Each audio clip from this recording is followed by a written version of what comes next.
Do it. Are you going to share the PowerPoint on the screen? Okay, perfect. This is the University of Mount Olive, the Tillman School of Business. And we're coming to you from Mount Olive, North Carolina, where the university is located. And in this presentation, you are going to see a discussion of PepsiCo and a strategic assessment of PepsiCo by 3 of its MBA candidates who have completed this assessment. And at this point, I'm going to turn the meeting over to Yanu Adebisi, who will introduce himself and his 2 teammates before we start this presentation. Yanu, Yeah, I'm ready. all yours. All right, thank you. So we are the PepsiCo group, and the group consists of myself, Yanu, Evander, and Arthur. So basically, just a quick fact, PepsiCo is a beverage and food processing company. And over the course of this presentation, we will be talking about various strategic plans, methods, as well as goals displayed in the company. Have you introduced your teammates yet? Yes, I have. You did? Yes. Okay. We have Evander and Arthur. Evander is coming to us from where? From Latvia. From Latvia. And Arthur is coming to us from France. So we have, and let's see, Yanu is in the Caribbean. He's in, where are you located, Yanu? I'm in Georgia right now. Atlanta, oh, you're Georgia. In Georgia. Okay. Yeah. So you cheated. All right. Nevertheless, this is a very international team, which makes it even more interesting. So with that, I'm going to bring up the slides and get out of Yanu's way.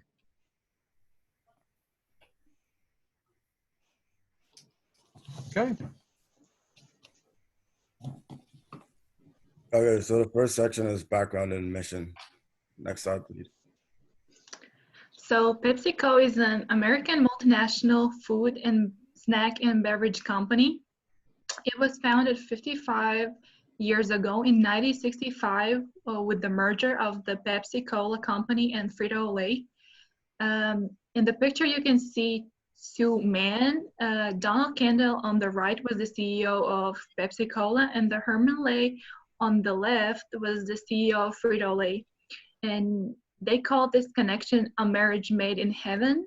And the idea was to deliver perfectly salty snacks served alongside with the best cola on earth. Okay, just the initiation of how the drink was made. So it was made by an individual called Caleb Davis Bradham. And he basically named the drink Brand's Drink. But then in 1905 is when he decided to change the name to Pepsi Cola. And that's when the bottling franchise was established in North Carolina. And as the company progressed, it had expansions and was up to 40 franchises. And by 1907, it trademarked in Mexico, which was its first out of the United States expansion. But after the First World War, the company wasn't functioning as well as it could and had to file for bankruptcy. The next phase of the PepsiCo development was by Charles G. Guth. So basically, he picked up the trademark assets left by Caleb, and then he established a company, PepsiCo, which he was previously the president of Loft Inc., which was basically a candy manufacturer and soda fountain chain. And the merge was basically a combination of Pepsi Cola products as well as Loft, and then renamed Loft entirely to Pepsi Cola Company. Next. Okay, the final and probably the person who had the biggest impact on where we are today with PepsiCo is Alfred N. Steele, because he reinforced a really big idea of sales and advertising. So he instigated the merge with Frito-Lay, which involved Doritos, Lay's potato chips, and rolled gold pretzels, as well as influencing a change in restaurant chains. And then in 1998, he acquired Tropicana and Dolce juice brands, and 2001 acquired Quaker Oats to obtain Gatorade.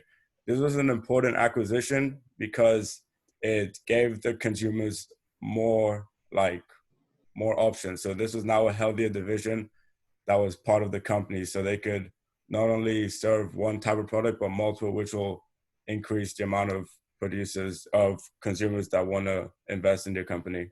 Next slide, please.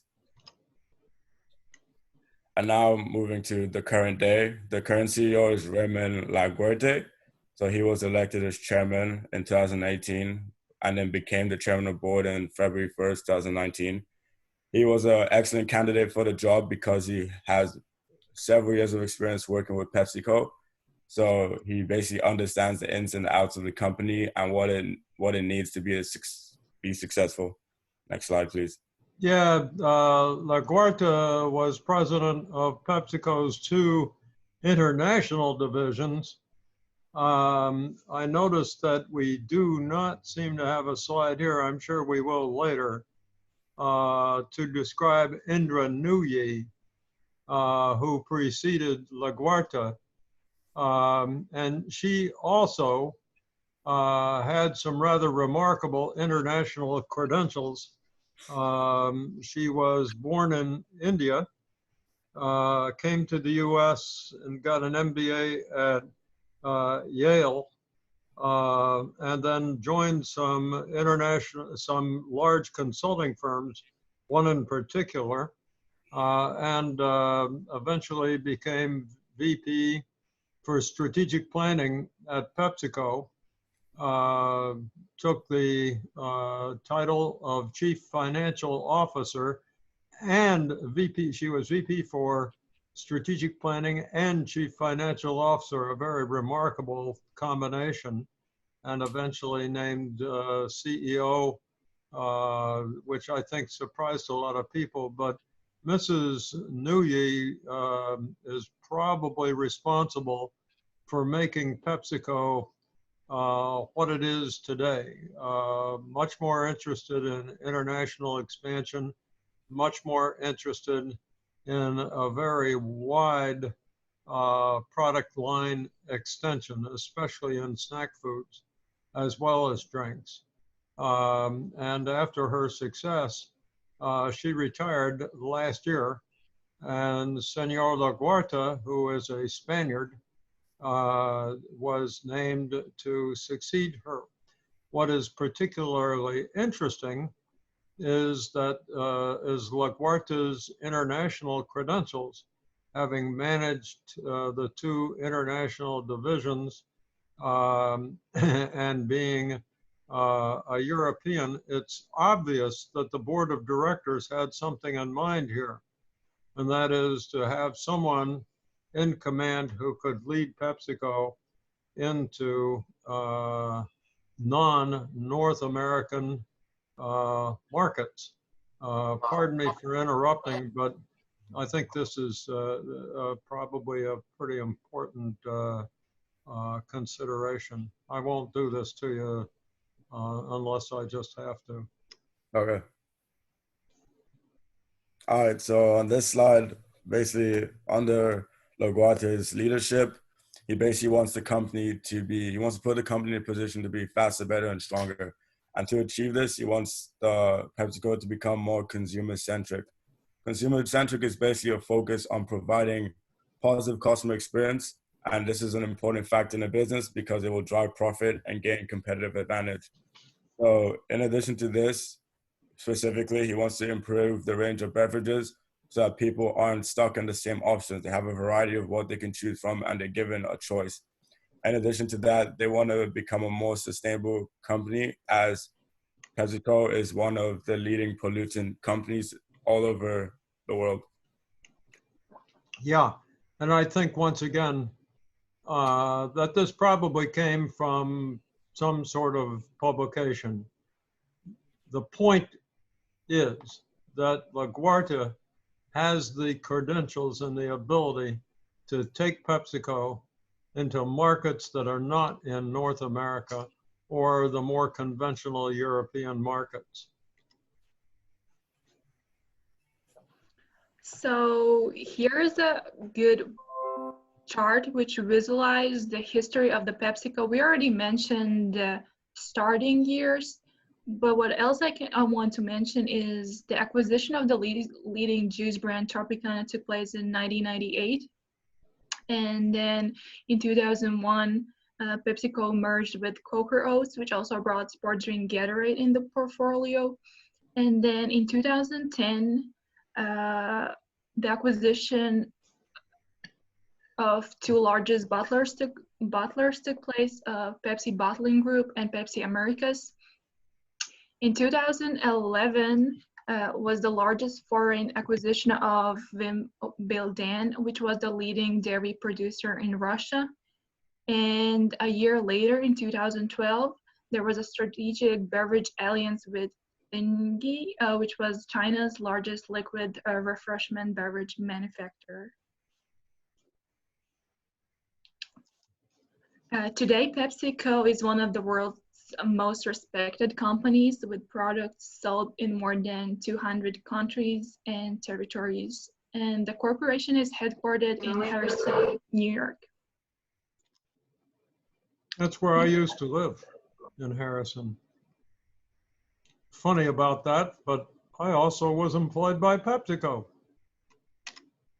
I'm trying to advance the slide and it's not cooperating. Sorry. There we go. So Abel's analysis helps to gain more insight in the customer's needs and wants. There are three main questions answered in this model: who, what, how. First question, who are we serving? We as a PepsiCo.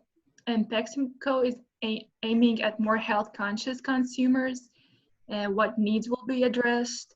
PepsiCo wants to provide large range of healthy snacks. And how do PepsiCo provide the needs?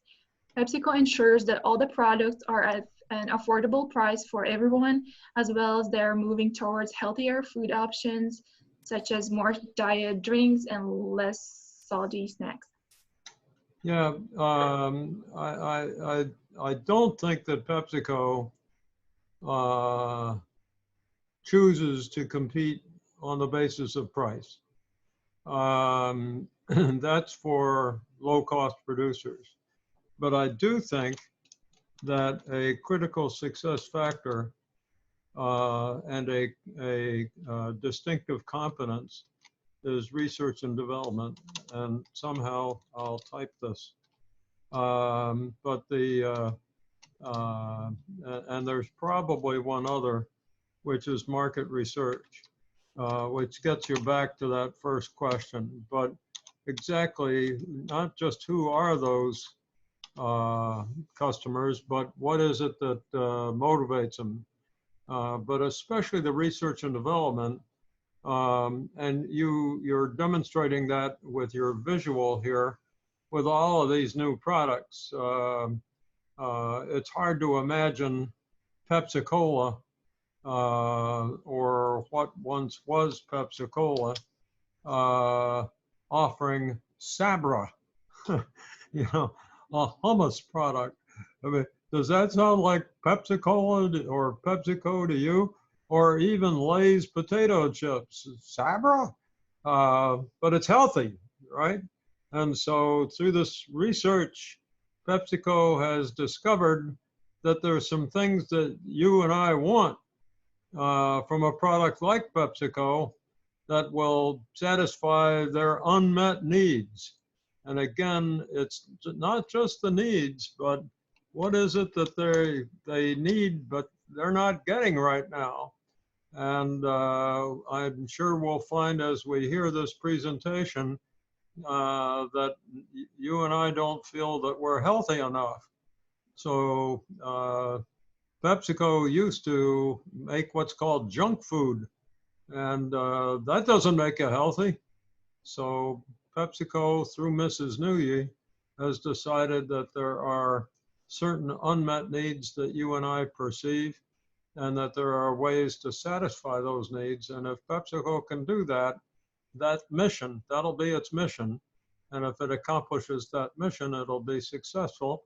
And depending on your point of view, PepsiCo indeed has been successful. Okay. PepsiCo's vision statement reflects their ambition to win sustainably in the marketplace and accelerate their top-line growth whilst keeping their commitment to do good for the planet and communities around. Did I miss a slide?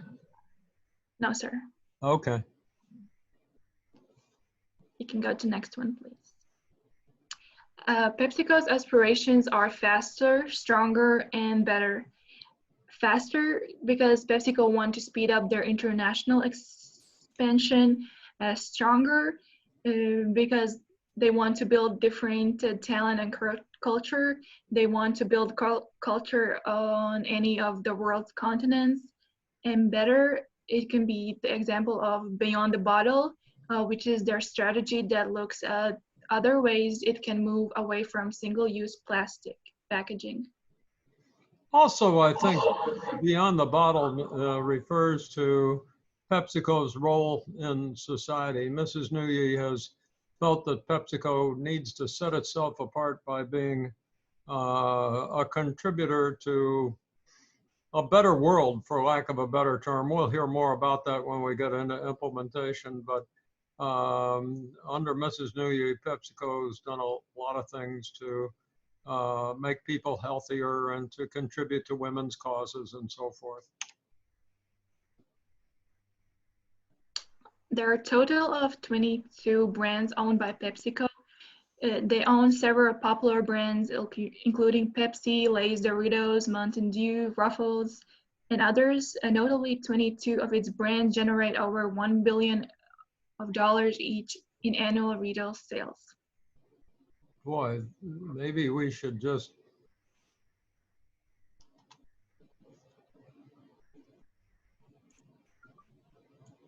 I don't know whether I can do this and not screw it up, but this is 22 brands over $1 billion, right?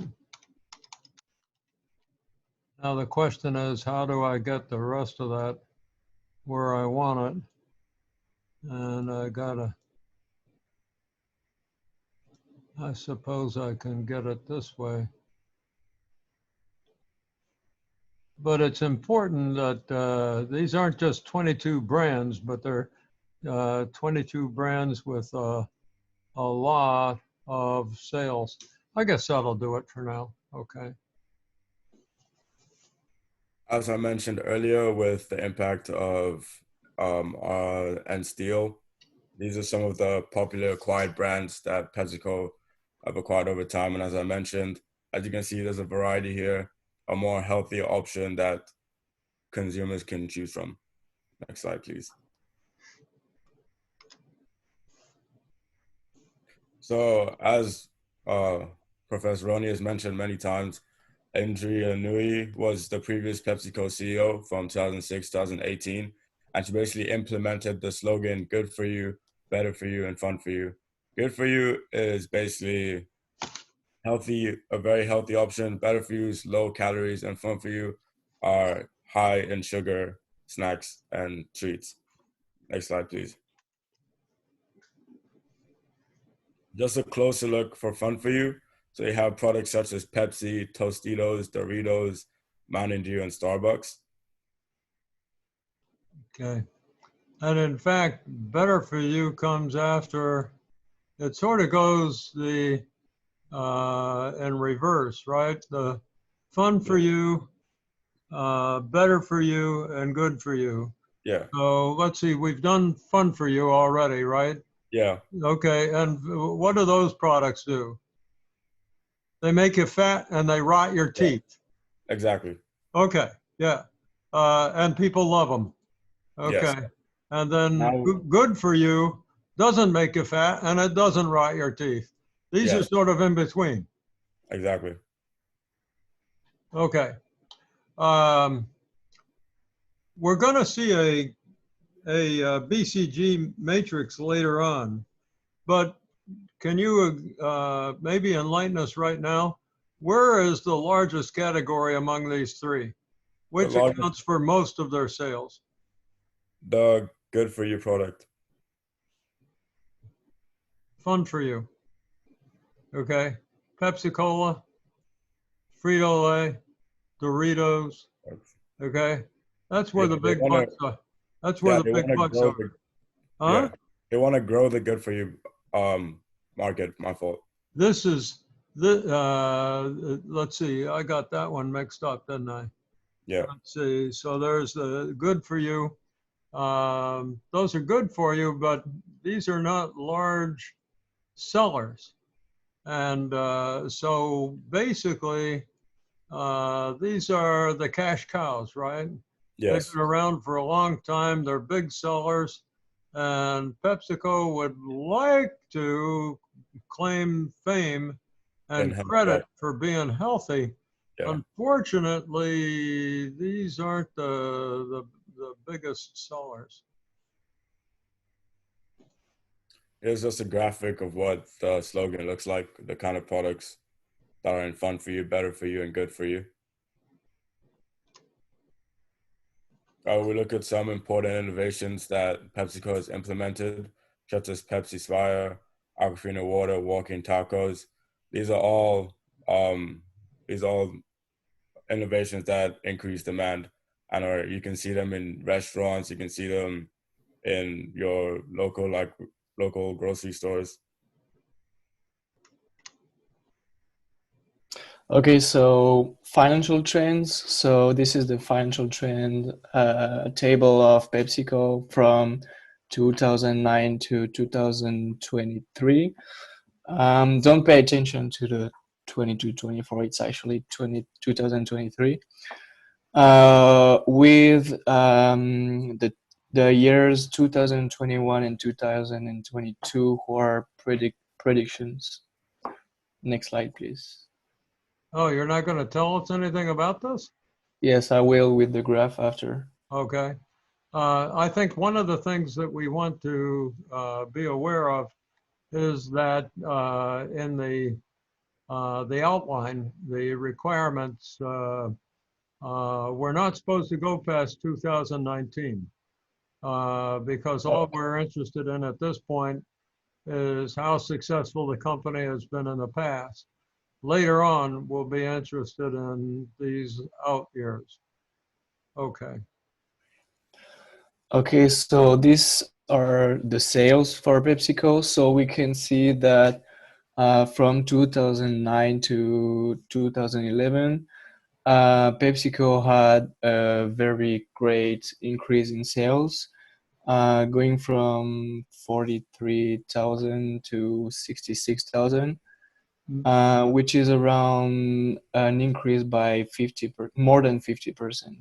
But after we can see that from 2011 to 2016, there is a decrease of the sales, and this is due to what happened between Russia and Ukraine, where Russia annexed Crimea and where they had several economic sanctions by US and Europe. Okay. Why did the sales go up so sharply in 2011? Why did the sales increase so sharply? In 2023, but Companies don't see this kind of sales increase. This wasn't because people bought more Pepsi, is it? I mean, yeah, that would be a whole lot of Pepsi. So why did the sales go up in 2011 so sharply? in 2011, you said? Yeah. Uh, because of what happened with the price of oil and with Russia. No. It had nothing to do with the price of oil. PepsiCo acquired Wimbledon in Russia, Oh, which was a major Yeah. acquisition. They did a couple small acquisitions also, but the big item in 2011 was the acquisition of a dairy products company in Russia, at which time the Russian economy was expanding because the price of oil was going up, which drives Russia's economy. And then after that, we can see that not much has really happened. As you pointed out, uh, from about 2014 or 15 on, there's been a political dispute between Russia and the United States. Also, the economies in South America and Europe, South America especially, have declined. And PepsiCo has significant businesses in South America and Europe. So what we see is a flat sales trend or even a declining one. And that's because PepsiCo isn't making any large acquisitions like it did back here. But when you go from 42 to almost $70 billion, it's not because the people buying more soft drinks, it's because some big thing happens like an acquisition. That's exactly what's going on here. And there's a point to be made, and that is that PepsiCo has grown historically largely by making large acquisitions, such as Tropicana, Quaker, which brought them Gatorade, and so forth. So PepsiCo has also grown by developing its own products, such as Aquafina, but largely sales do this when it does an acquisition, and it does this unless the global economy is growing rapidly, which it has not been doing, right? Okay, so operating margin. So this is the return on sales. And we can see that PepsiCo is doing a very great job in operating margin, as it was around 20% until 2016, and it almost hit the 30% in 2018. So it's a very great score for PepsiCo. Okay. And again, we have this rather interesting forecast by Value Line that PepsiCo's margins will come down in the current year. And of course, with the coronavirus, that's more than likely to happen. But these are still very good profit margins, right? 20% operating margin is considered to be exceptionally good.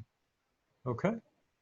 Yeah, so long-term debt vs equity. So the total invested capital is made by these two datas, which are long-term debt and equity.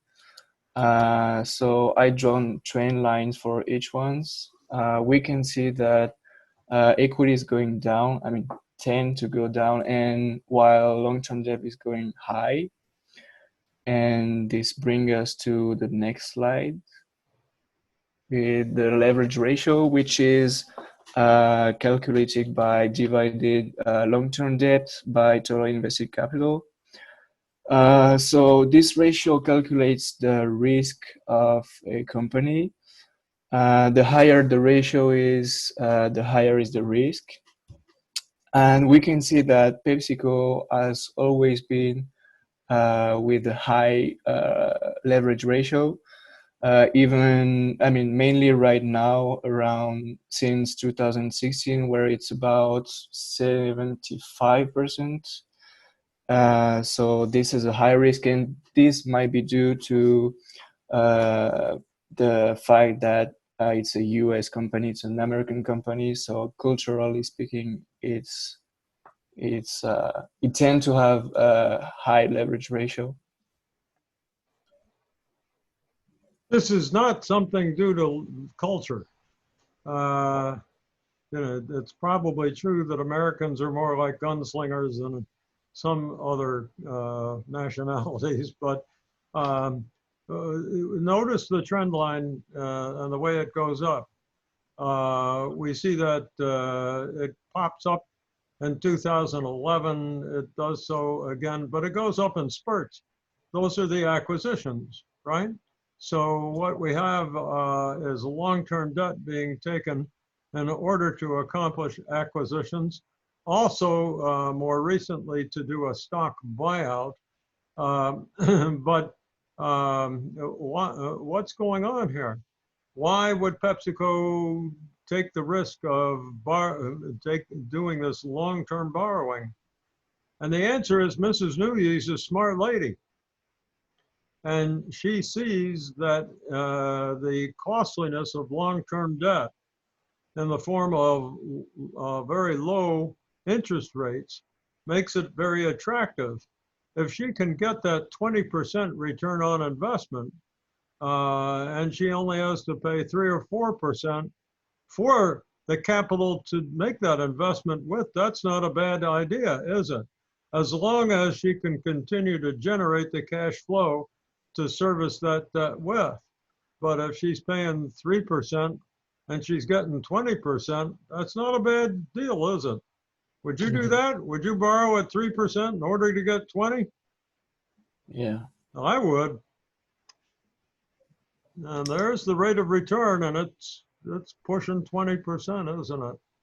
Yeah, yeah. So the ROI is the performance measure used to evaluate the efficiency of an investment.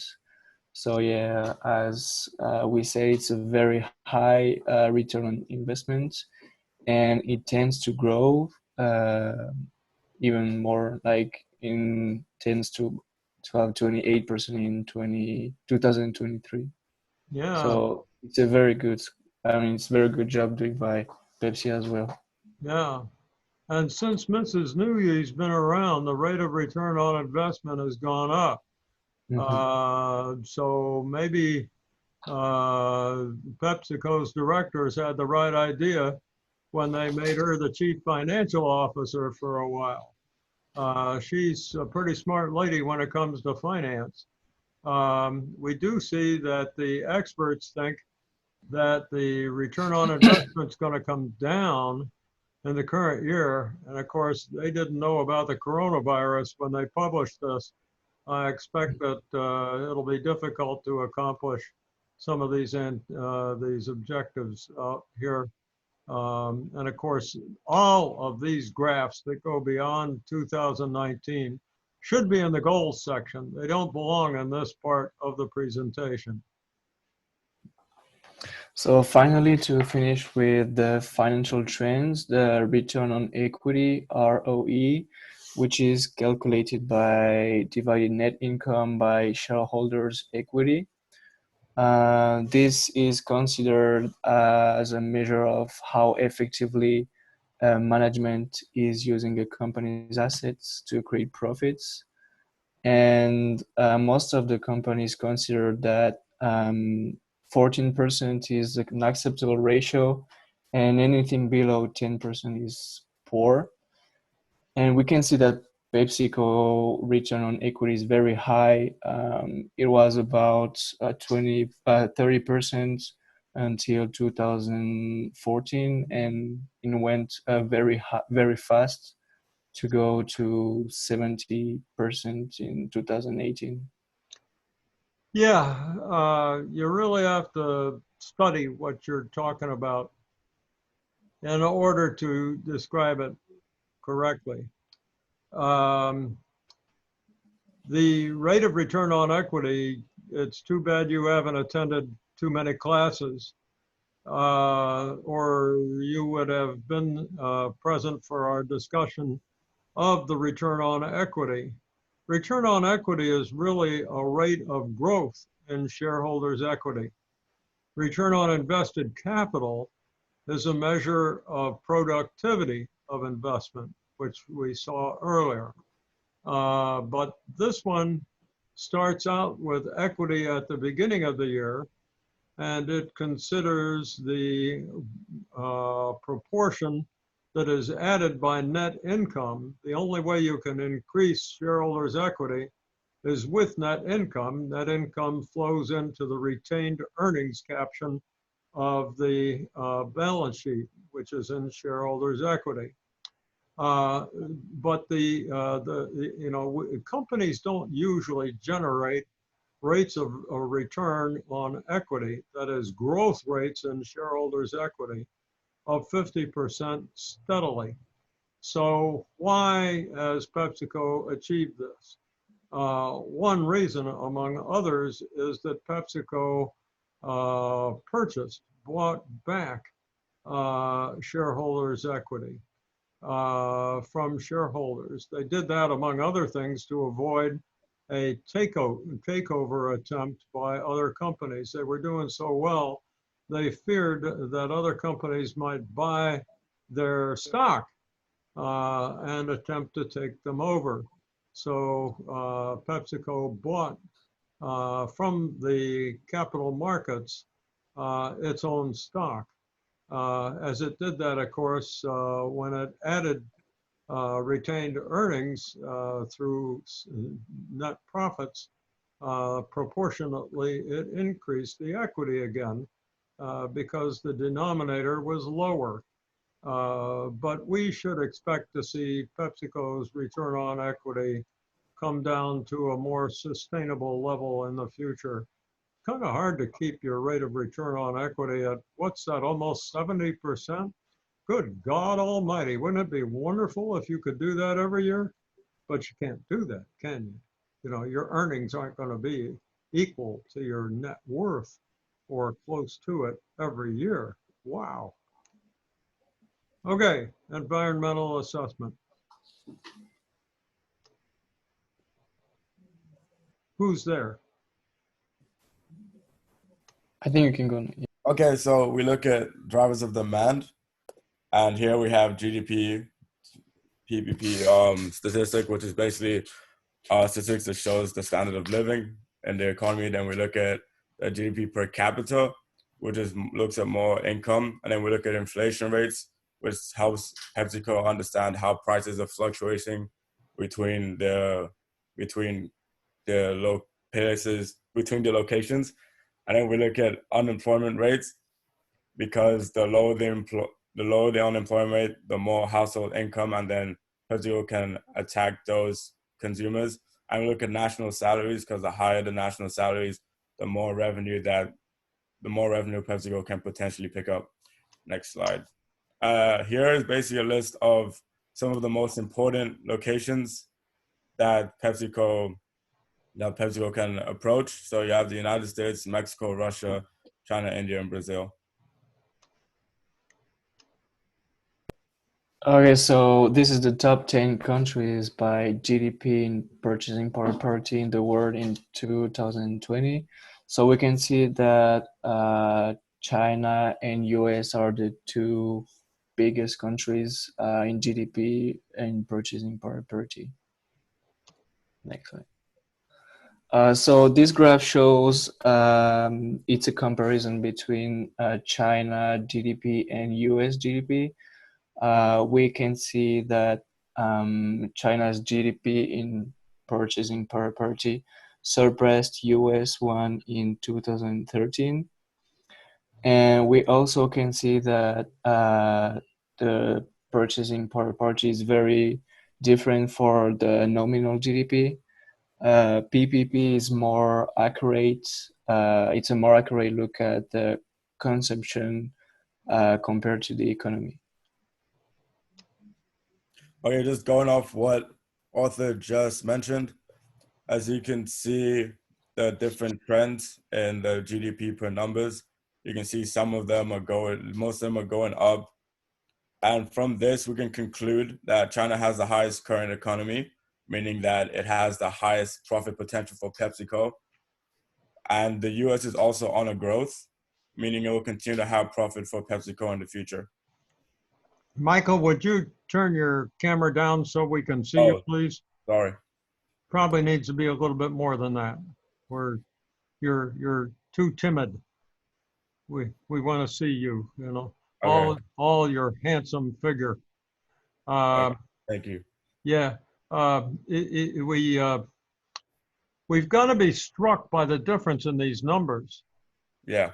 Let's take a look at China, and we'll round it, okay? 25 billion, trillion, 25 trillion, and Yes. the U.S. at 20. What's the proportionate difference between 25 and 20? What's 5 divided by 20? Who can tell me? 20%. 4. Yeah, 20. How much? 5 It's divided by 20. 25%. 25%. 25%. Okay. So if we go take a look at this and we see that this gap here is 25%, the question is, after the coronavirus thing is all over, is this gap going to get wider or narrower? What do you think? More narrow.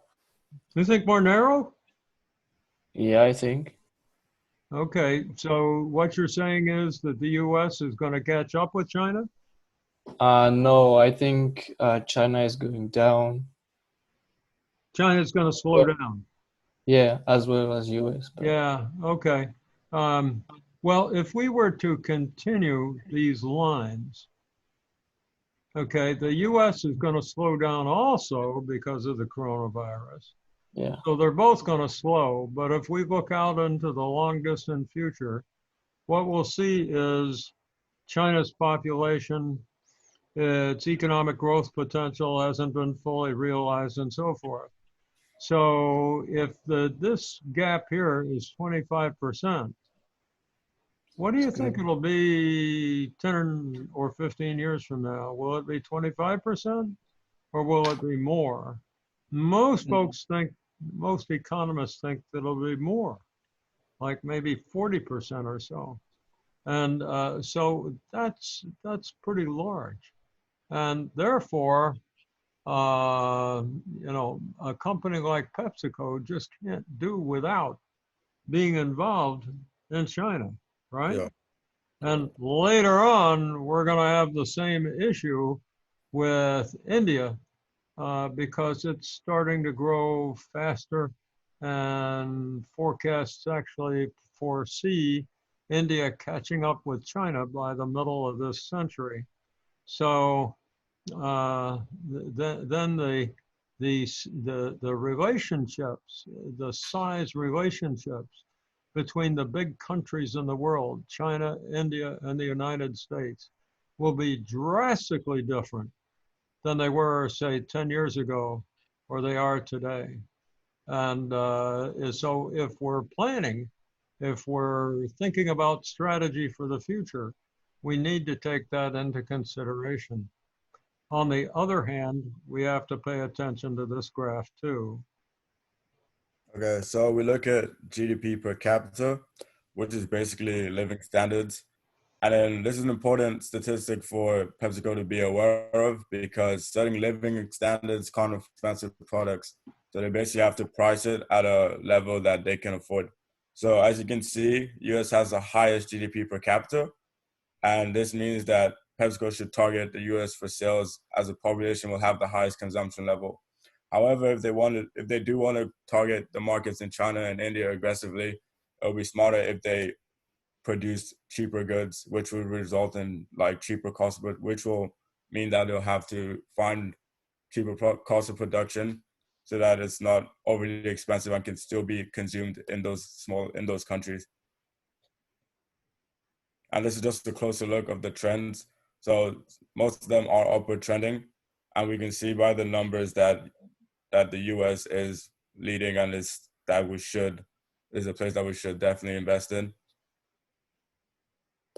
I was going to draw a circle around that $63,000, 62,794 compared to 18. Wow, big difference.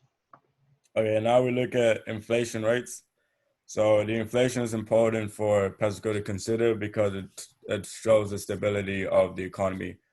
And basically, a rapidly rising inflation rate usually shows a sign of economic difficulty, which with high unemployment rate and low discretionary purchasing power. However, if there's lower inflation rates, this will allow for companies to minimize price increases, and this will encourage consumers to spend more money on their products. Yeah, if inflation rates are really high, that means the cost of food, clothing, transportation, housing, all those things you can't get along without is pretty high.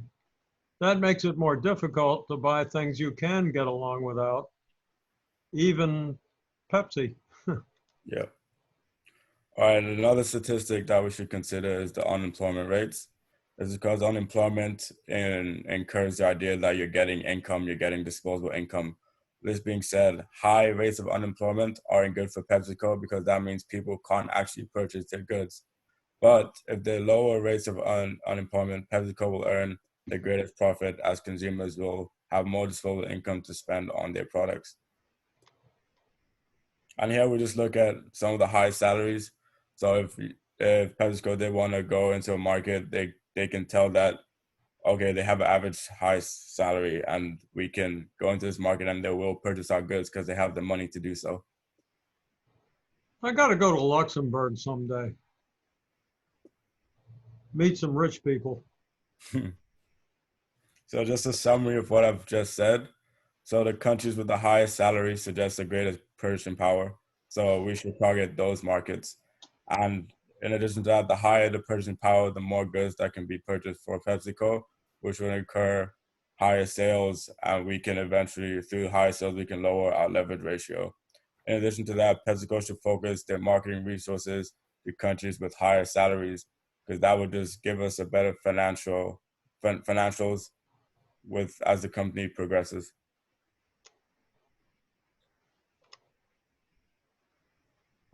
So the primary target group of PepsiCo for its Pepsi line of products are people in the age of group of 13 to 34. It targets more people that are athletes or overweight people, as well as teenager, college students, big families, and also people who are loyal to the brand. If you had to characterize the majority of people in these groups, what would they have in common? Overweight. Huh? Most of them are overweight. I couldn't understand. I'm sorry. If you said if you're supposed to categorize them into a group, Or yeah, or if you were to characterize, I didn't say categorize, but characterize. What would they have in common? Maybe I would say they are more poor than rich. Okay. Do you see, with the possible exception of big families, do you see people laying around, not doing anything? Maybe the overweight people. They have a motive to get the sugar-free, the stuff that's good for them rather than fun. But the one possibility is that PepsiCo is targeting either people who are on the go or want to be on the go, want to think of themselves as active, alive, aware, as opposed to just sitting around.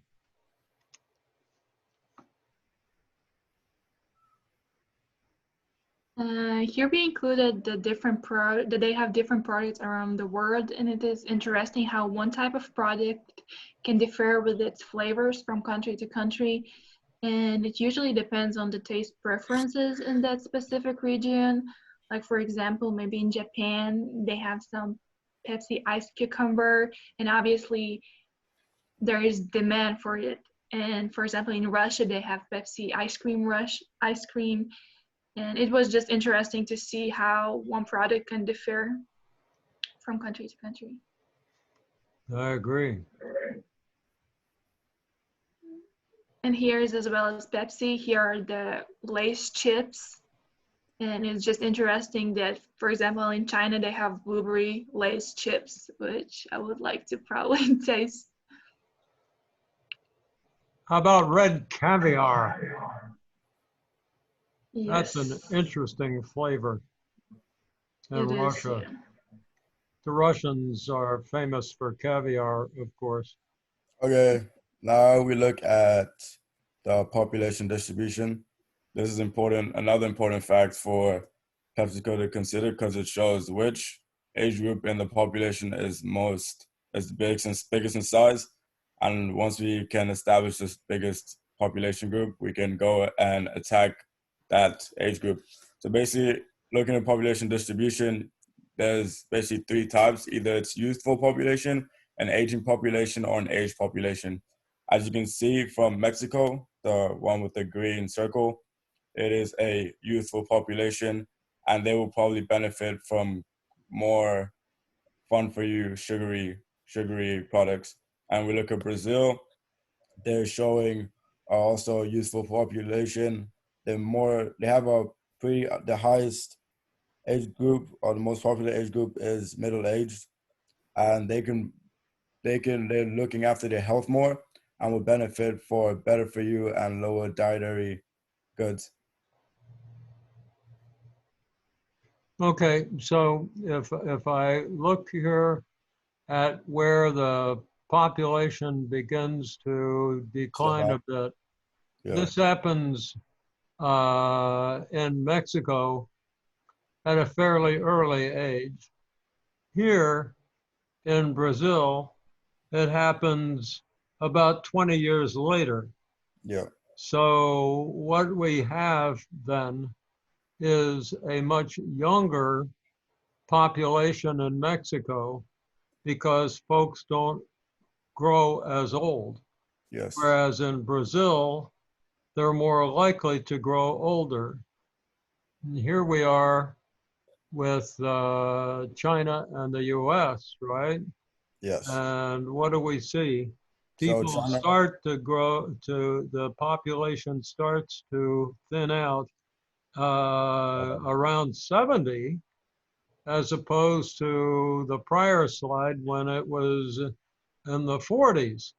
So,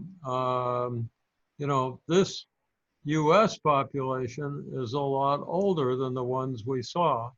Now, something is happening in China, though, that's different from what we just were talking about. What's going on there? so they have a really low youthful population because of a policy implemented called the one child policy, which basically stated that each family was only allowed to have one child. So that's why you can see that the groups 0 to 24 are very low. Yeah, it looks like a mushroom or something, but it's certainly a different distribution of age groups than Yeah. other countries, isn't it? And it's because, as Michael points out, we have this lower birth rate. And then looking at India again, youthful population and the age slimming out early. And has a pretty awkward pyramid shape. It is aging, as you can see. All the age groups have a bigger population size. Yeah, and here in India, where does the population, do the age groups begin to start narrowing? Around 30, right? That's a whole lot different than the United States, where it's more like 70. Correct. So there are a lot of younger people, and although our population is aging, we've got a lot more older people in this country than we do in India, where by the time they're 45, their health is beginning to fail. So very different. And then you get to Russia. And if any of you have any explanations of why this thing looks like a Christmas tree, please tell me. I think partly it's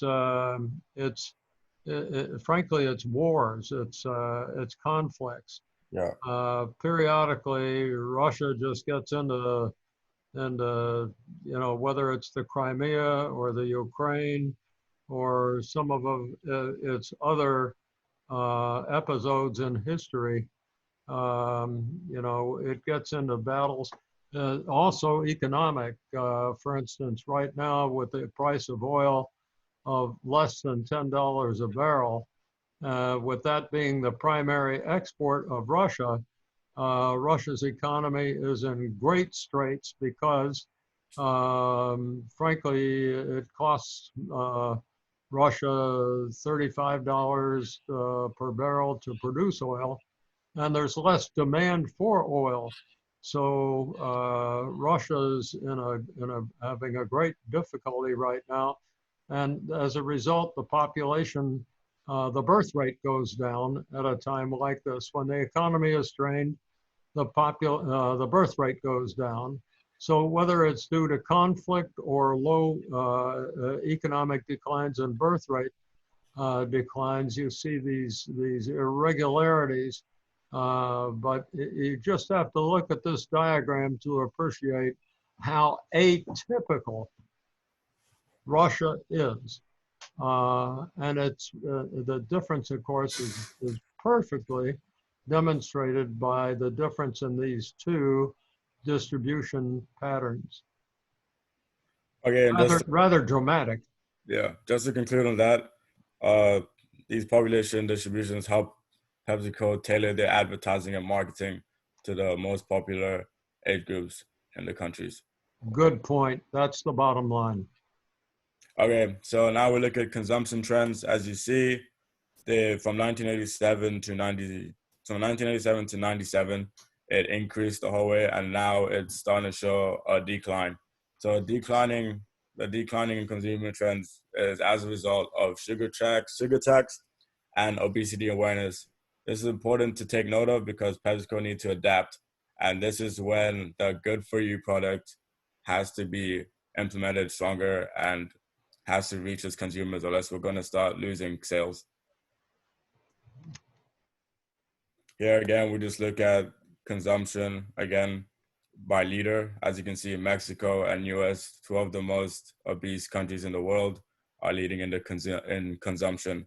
As you can see, there's a lot of consumption of beverages in these two countries. This is per capita, right? This is the average per person.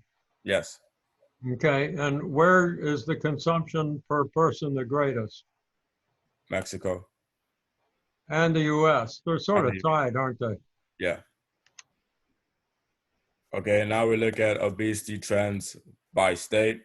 This is important to look at because the higher obesity trend in a state, obviously the governors can take note of these trends and implement higher sugar taxes. By implementing higher sugar taxes, this means that our products will be more expensive in these states. So we have to figure out a way to either reduce the sugary goods or implement more good for you products.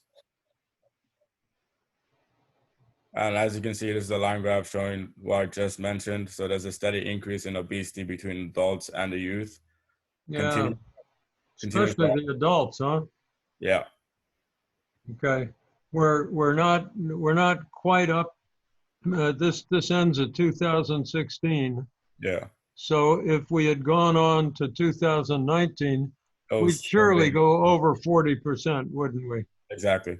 Yeah, and quite remarkably, I don't know if you've seen it, the average lifespan of an adult in the United States has gone up every year until year before last.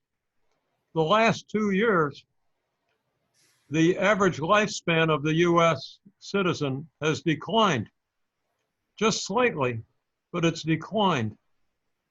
Why is that? The average life. Answer, obesity and diabetes. So this is getting to be pretty serious, isn't it? Yes. again, we just look at it from an international point of view. Obesity is obviously increasing. United States leading in that remark, and this is something that PepsiCo need to take account because our products will become expensive in our locations. Where are the lean people in the world? The The non-fat people. Asia. Look at your chart. Yeah, Korea. Yeah. Okay. And Koreans aren't known for being terribly wealthy either. Correct. Okay? So I guess when you don't have as much disposable income, you don't eat as many Doritos. But rather interesting, the U.S. at one level, and those are dramatic differences, aren't they? Exactly. I mean, we're not talking about small differences here. So if I were to go to Korea, and I've never been to Korea, I would not expect to see people who are overweight.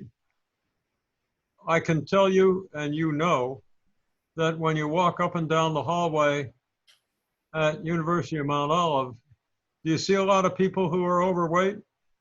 Yes. I sure do. Okay, now just what I've been talking about, the sugar taxes. This is a big problem for PepsiCo because taxing our products based on how much sugar is in them will increase the price of the product. As you can see, 28 countries have implemented the sugar tax, and some of the countries like Mexico and United Kingdom, France, these are clients of Pepsi. These are pretty important locations of PepsiCo, and this shows that we need to. The issue of this is basically that it will reduce consumption of soda, so we're losing consumers in our soda market. Drinking high amounts of sugar sweetened beverages obviously can have various negative impacts on health. Osteoporosis causes bones to Osteoporosis. Okay, I'm sorry. It causes bones to become weak and brittle. And new research indicated that there are maybe more to the soda and osteoporosis connection, and then there is a high chance to affect women who regularly consume caffeinated or sugary drinks. And researchers at Tufts University studying several thousand men and women found that women who regularly drank cola-based sodas 3 or more a day had almost 4% lower bone mineral density in the hip. And sugary drinks lead to the weight gain, and anything that leads to the weight gain obviously increases risk of conditions such as heart disease, type 2 diabetes, and even certain cancers. Yeah. When these results came out, they've been out for quite a while.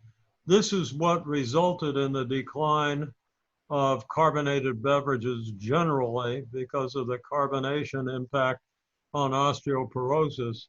And of course, simply the effect of sugar-filled drinks on all those health risks at the bottom. And these came out in what are called the Surgeon General report when I was your age. And I remember being in the doctor's office waiting for an appointment, and the Surgeon General's report was on the table. And I might have been just a little bit older than you are now, but I was a young man. And I picked up this report, and my training is in research and statistics and experimental design and stuff like that. So I was naturally interested in this report, and I started reading it, and I couldn't stop reading it. So I asked if I could take a copy home with me, and they let me have that report, and I took it home and read it, and boy, when I was done, my attitude had really changed about a whole lot of stuff. The same thing happened with smoking. There was a Surgeon General's report on smoking, and that's what's changed, what's led to this major movement for people to stop smoking. But the report on osteoporosis and overweight and obesity, that really changed this industry. Okay, so now we look at how basically PepsiCo advertise their goods. This is one of their biggest forms of advertising is through social media, such as Facebook, Twitter, Instagram, and YouTube. So as you can see from this little graphic, Facebook has 30 million of their followers. PepsiCo's success comes from a strong advertising and promoting, which was implemented early on in their upbringings, and they have several platforms to attract more users. And these platforms are instilled in order to basically attract several different age groups. Next slide, please. So now we want to focus on Facebook primarily because this has majority of PepsiCo's followers. So in order to do this, PepsiCo need to assert themselves more of their resources to campaigns to Facebook to enhance sales. As mentioned earlier, sugar taxes and obesity have been increasing. So this has resulted in a change in taste preferences. So this means that basically implementing new goods that encourage our United States consumers to specifically to try new things, try new taste, and essentially reduce the obesity so that we won't be getting taxed on our fun-for-you products as much on our fun-for-you products. So dietary needs, similar to changing preferences, buying intentions are changing because people are more aware of their diets as well as trying to live a healthier lifestyle. There is also one of those changes in packaging that you were talking about earlier. Yes, so they're trying to become more sustainable. Buying intentions, so people nowadays are looking for light snacks, quickly to go, and sweet and practical size, something they can hold and go on with their day. So now we look at the raw material trends, which is basically packaging and cost of production. And basically in this market, there's a lot of changes in the cost, and this is something that PepsiCo need to be aware about because changing in cost increases their price. And if they don't make up that price, then they're going to be running at a loss in the company. So the next slide basically shows a plastic price trend, which shows the fluctuation prices in plastic. And what's going to happen to plastic prices in the next year? Because of the coronavirus? Well, you tell me. I would think it would drop because like people aren't going out as much and going to grocery stores as much, so they're not using or utilizing plastic. Well, we know that 26 million people have registered for unemployment in the United States. Correct. That's not everybody who's unemployed, is it? No, it's not. Because a bunch of people have run out of their unemployment benefits or they never were employed, so they can't register for unemployment. Yes. And so, I don't know, we could just take a wild guess, 30 million people. That's a huge amount of people who don't have bucks in their jeans to buy PepsiCo products with, and therefore there won't be as much demand for the containers that the PepsiCo and the Frito-Lay go into, right? Correct. So we can expect the demand for plastic to go down, and the price will go down as well, because what is plastic made of? Who can tell me? PET. What's the raw material? Wow, you guys don't know that. Petroleum. Okay, it's petroleum. And so the what's going on in the petroleum industry? We talked about it earlier in this meeting. Who can tell me? The prices are Evander, what's going on in the petroleum industry? Coming down. Evander. Yes, sir. What's happening in the petroleum industry? The prices are going down. Well, the production's going down. Okay, we're producing a lot less petroleum. Remember it's being stored out in those tankers on the ocean? We don't have there's so little demand for it that we're producing more than oil than can be consumed. So when our supply is greater than demand, what happens to prices? They go down. And in this case, the price of petroleum and gasoline has really dropped. And we talked about that earlier. Boy, woo! If we had a quiz on this, you wouldn't do too well. So the result is that the cost of petroleum having gone down, it's a lot cheaper to produce plastic. And not only that, but there's less demand for plastic that goes into packaging. So we can expect the price of plastic to drop like a stone, right? It's just gonna go boom. Industry structure.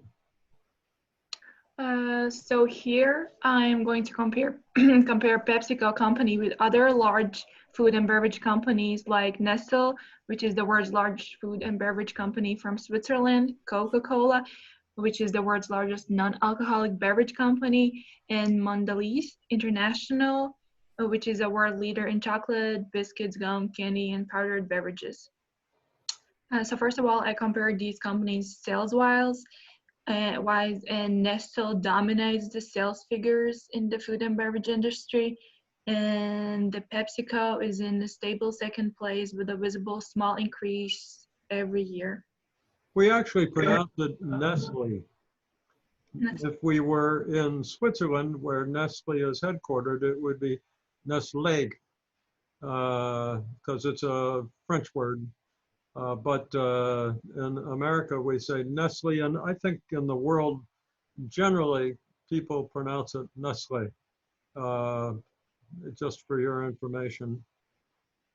Okay. What did I say? I'm sorry, Nestle. what did I say? Nestle. If you said nettle, that would be a little thing that you brush up against in the forest, and it sticks to your clothing, right? That's a nettle. But you said nestle. I'm sorry. No, nestle is kind of nice. Nuzzle, that's when you sort of get up next to your boyfriend or your girlfriend, depending on your preferences, you know. And my wife and I like to nuzzle once in a while. But that's sort of the way you pronounce the word. And but Okay. Nestle, most folks say Nestle. Just for your information. Yeah, thank you. Okay. And here I compared the operating margin. And the operating margin measures how much profit a company makes on a dollar of sales after paying for variable costs, such as wages and raw materials. And we can see that Coca-Cola leads the food and beverage industry based on operating margin. And PepsiCo is in second place. Can you explain the reasons for that difference?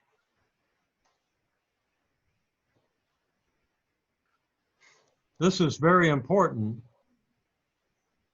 This is really important.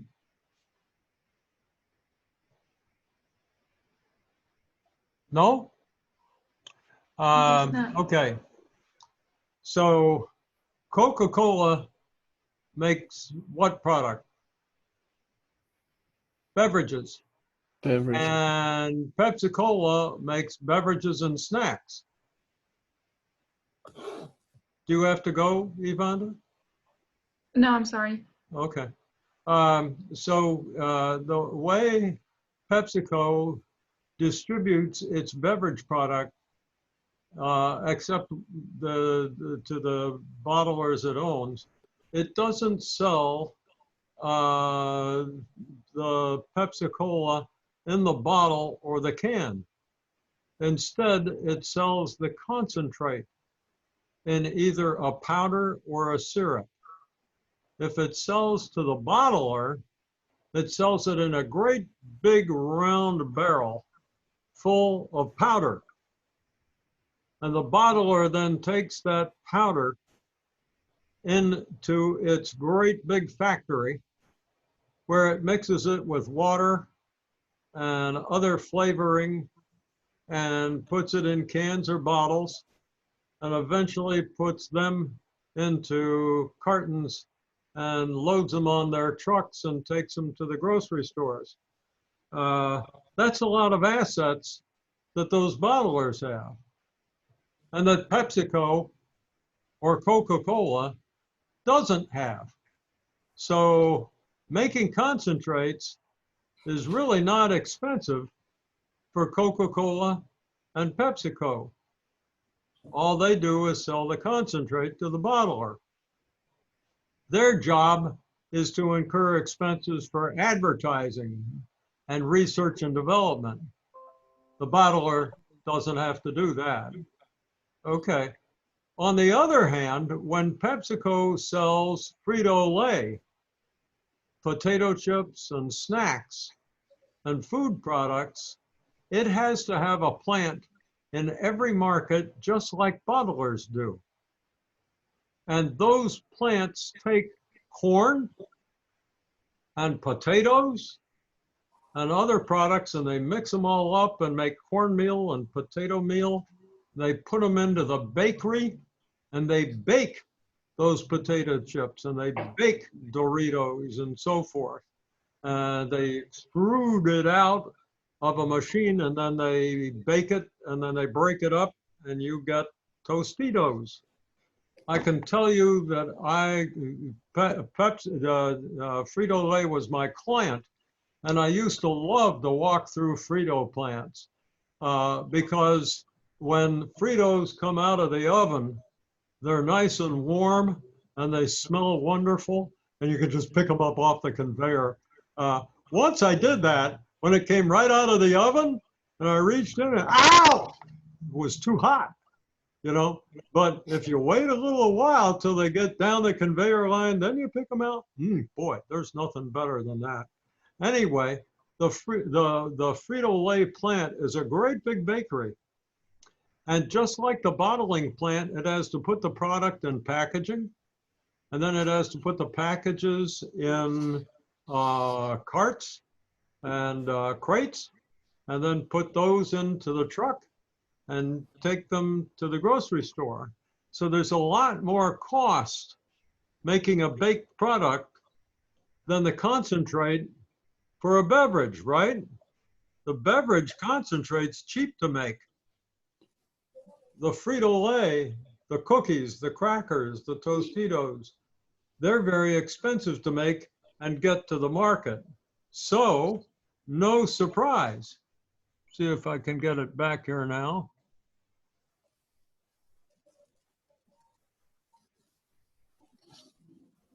There it is. No surprise that Coca-Cola has higher profit margins because it has lower costs, right? It doesn't make baked products like PepsiCo does. PepsiCo makes both. And if we look down at the bottom, who do we see? Mondelez.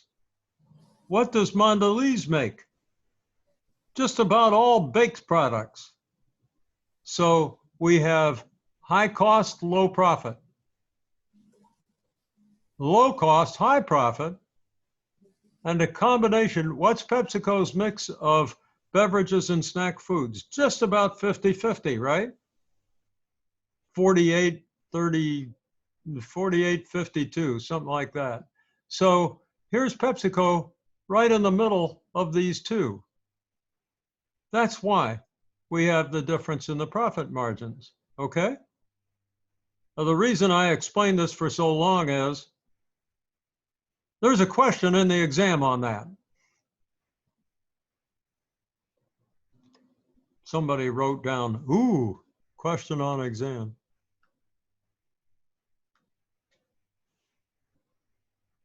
Okay, thank you. And here, as Arthur at the beginning mentioned that PepsiCo has really high level of leverage, I just wanted to show what is the leverage percentage of the other companies in NEO, we can see that PepsiCo is exposed to high level of leverage. Anybody else? And Coca-Cola as well. Ooh, they have that in common.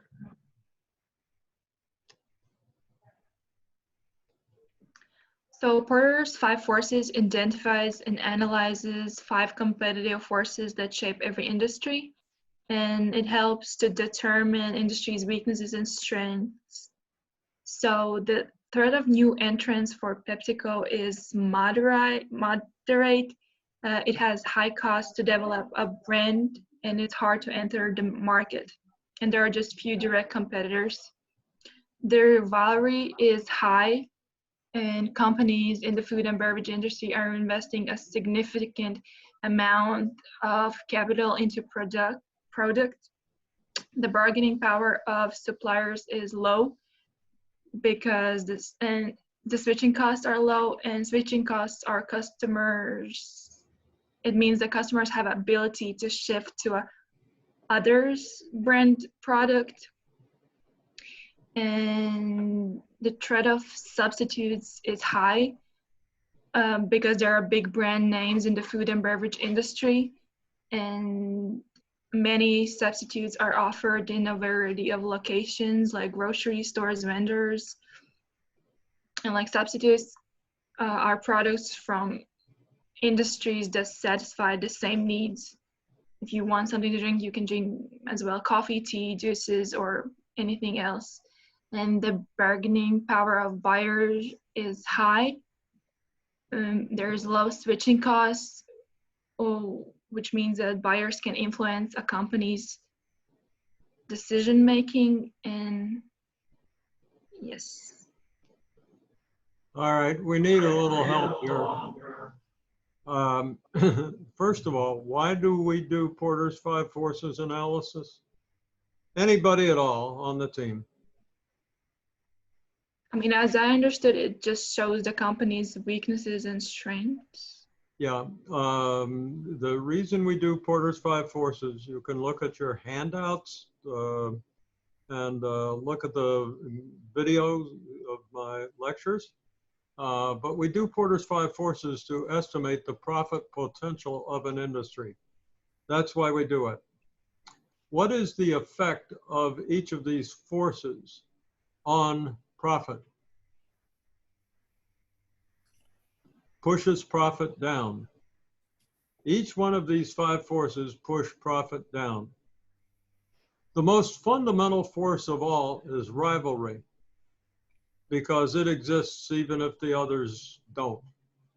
As rivalry goes up, profit goes down, either because prices have to be lower or costs have to be higher. Then the other forces can also push down profit. So we do this analysis to estimate the profit potential of an industry. We then, once we've done it, we identify the forces that are strong and adjust our strategy to either overcome those forces or neutralize them somehow so that our company can be profitable. So first we use it to assess the industry. Then we use it to identify how our company can respond.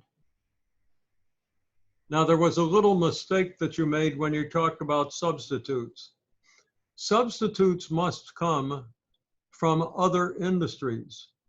So if we talk about carbonated beverages and non-carbonated beverages, those are not substitutes.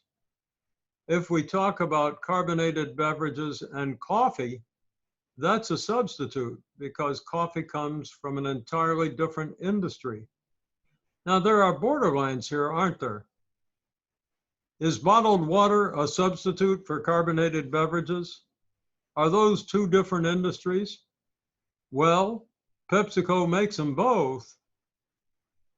So in this case, they're not from different industries. But Danone, a Nestle drink, is bottled water, and it's the most popular.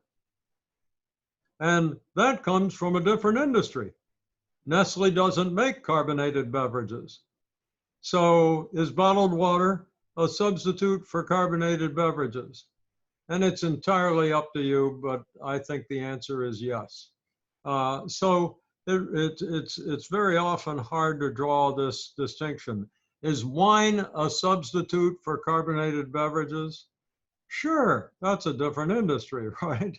So, but sometimes these differences are a little fuzzy. But the bottom line is that substitutes are supposed to be things that are much different. So they're not in our industry, but they can force our industry to lower its prices or to incur greater costs in order to match what that other industry does. I guess you've heard enough of that. Okay. These are what we can do in response to the 5 forces, right? Yes, sir. So. Yeah. You could just go through them as quick. You don't have to read everything. Just. I mean, yeah, so that there is no, so to manage the threats of new entrants, PepsiCo can innovate new products and services, build capacities, and spend money on research and development. Yeah. Normally, if there are threats of new entrants, those new entrants haven't arrived yet. And the best way to solve that problem is to be so very good and so large that the new entrant decides, oh, I don't want to go there anymore, because PepsiCo's costs are low and it's got such large market shares, there's no way I can break in. So the way to block a new entrant is just be so damn good they don't want to take the chance of coming in. What about suppliers? PepsiCo can build efficient supply chain with multiple suppliers, and as well as experiment with product designs using different materials. Okay. What about buyers? And they can try to build a large base of customers, and as well as trying new products. Those new products are more, yeah, if you've got a new product, then that means the competition doesn't have it, right? So now the buyer's got to buy it from you. And to manage the threats of substitutes, PepsiCo can understand the core need of the customer, and rather than what the customer is buying. Yeah. And they can manage the rivalry by building a sustainable differentiation, and as well as collaborating with competitors to increase the market size. I think the differentiation is the most important part there. And when we're dealing with substitutes, it's the same as dealing with the buyers. We just got to be so good that they can't do without us. And when that happens, the substitute isn't a very attractive substitute anymore. So at the end of the day, Porter's 5 forces just reminds us that we've got to be very good at what we do, or competition will replace us. Okay, and here's the scorecard for the 5 forces, right? Yes, and it estimates the profit potential in other countries. And here I mentioned the profit potential of this industry are highest in China and India. In Europe and Russia, it's moderate, and the United States has the lowest profit potential, which is due to higher industry rivalry and power of buyer. Okay.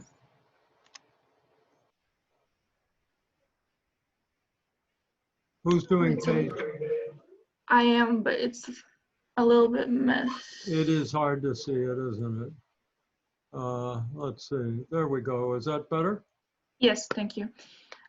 So cage analysis yields instincts indicate differences between home and target markets. So the home market is United States, and it compares a possible target market to a company's home market on the dimensions of culture, administration, geography, and economy. And just to conclude, the entry barriers are the lowest in Mexico and Europe, which is due that there are less culture, I guess, differences. For example, and as well economy with Europe is more similar, and Mexico would work because of it geographically closer. And the highest barriers are with India and China. And there are more cultural differences as well as geographically. And the countries are further.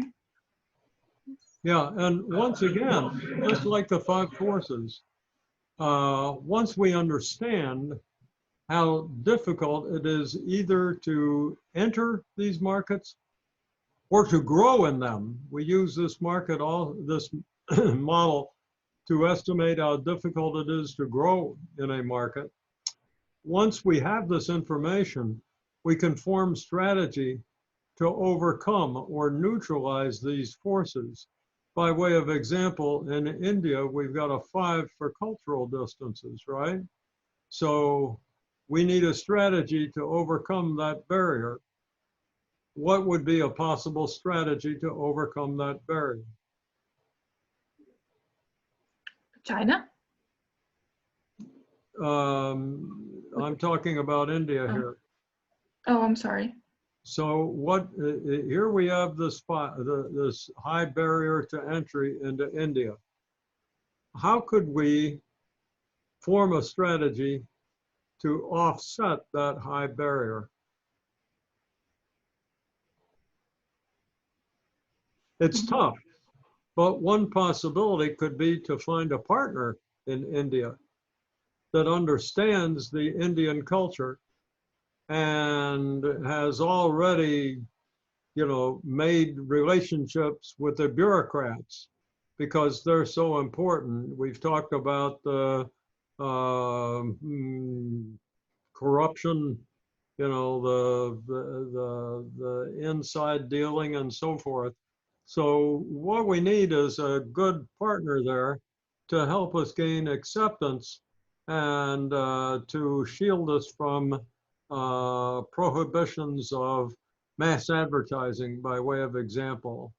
But that would be one possibility. And of course, once a company has done this analysis, it needs to find those 5s, right? And 4s, and figure out how to respond. So BCG matrix is used by organizations to classify their products into 4 different categories: dog, stars, cash code, and question marks. Aquafina bottled water is considered a star for the Pepsi company since it has an evolving market that is attributed to population growth and that enhances bottled water consumption, and their sales profits and product offering are expanding.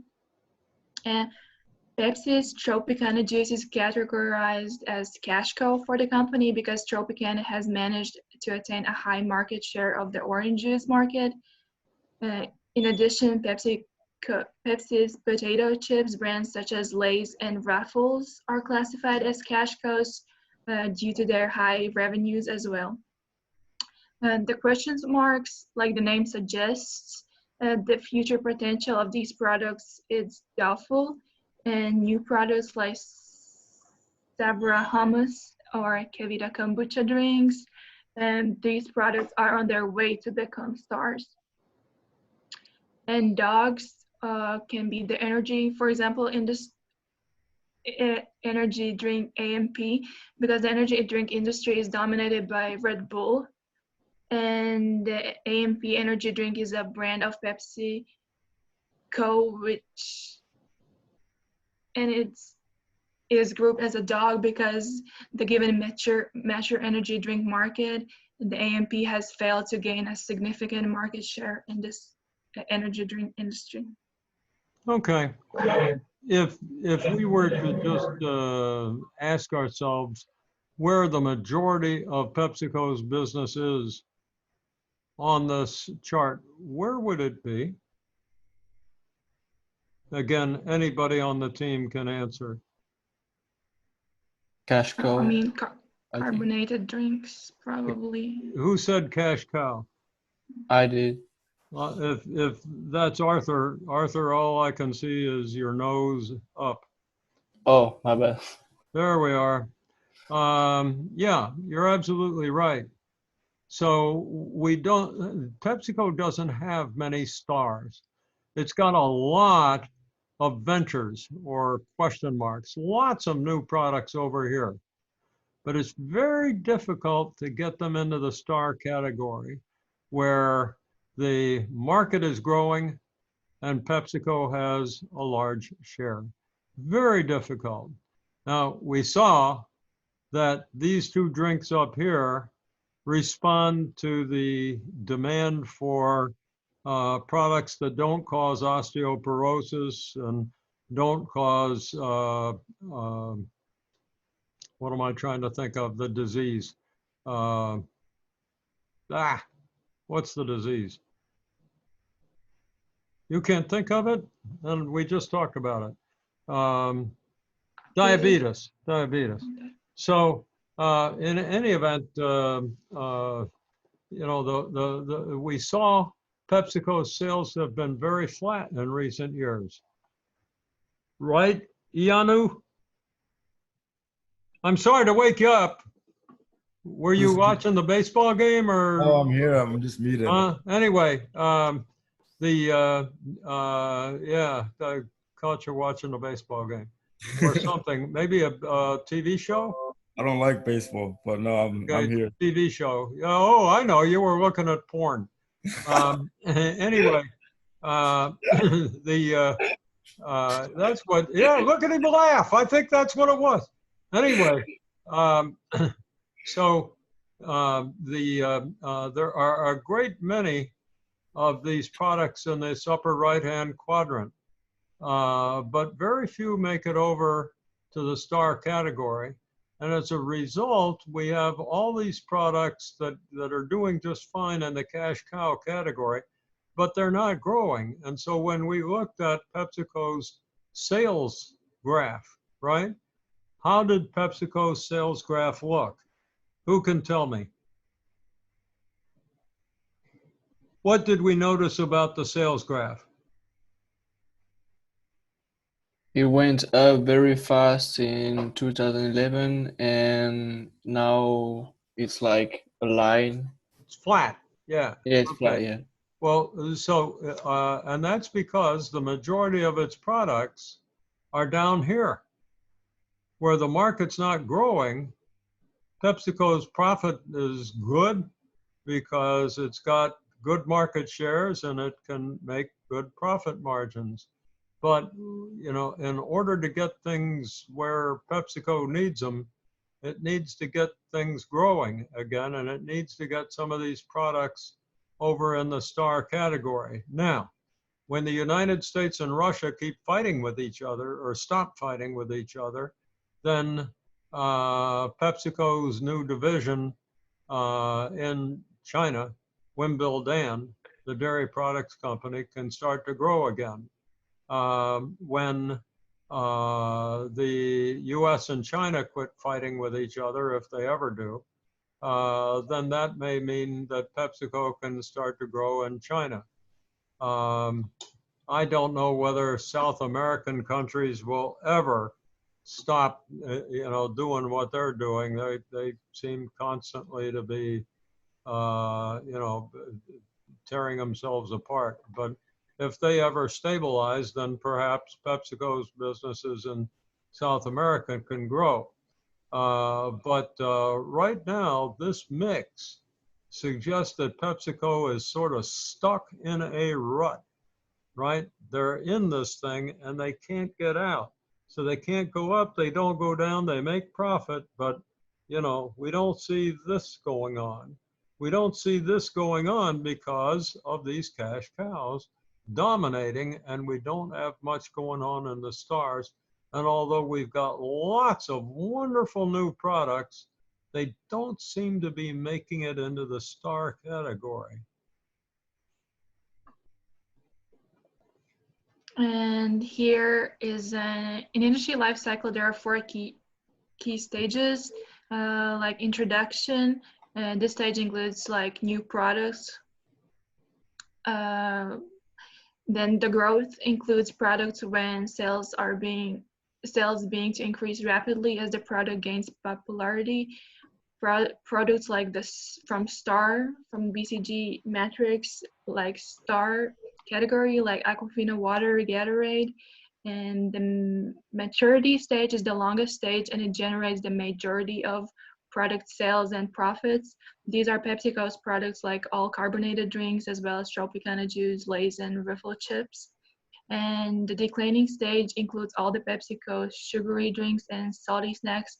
The reason is that the people are focusing more on much healthier diets. When this model was developed at the Boston Consulting Group, that's what BCG means, it was based on the life cycle. So in the life cycle, we see carbonated drinks and some of these snack foods that just keep on going, right? And so they're mature, and PepsiCo has a large market share, and there they are. On the other hand, we see these new products that we'd like to see get going, but they're over here. And we probably ought to put Wimbill Dan there. This could be a wonderful product if it could just break in. And that can't happen until we have peace with Russia. Okay. And then we've got these other, products that are just getting started, the so-called new products as you have them here. Okay. And they are up here in this category. But these two models, these two exhibits are like one. They're the same. They talk about the very same thing. Okay.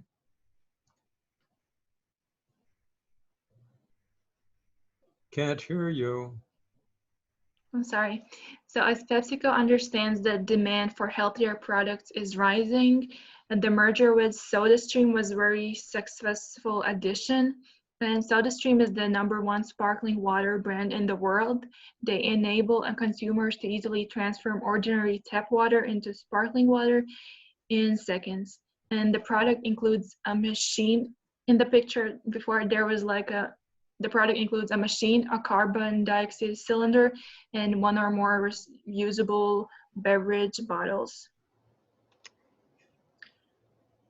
By making ordinary water fun and exciting to drink, SodaStream helps consumers drink more water, and consumers can enjoy more than 100 flavors, and you can add these classic soda flavors to your sparkling water, and then you have your own handcrafted soda right in your home.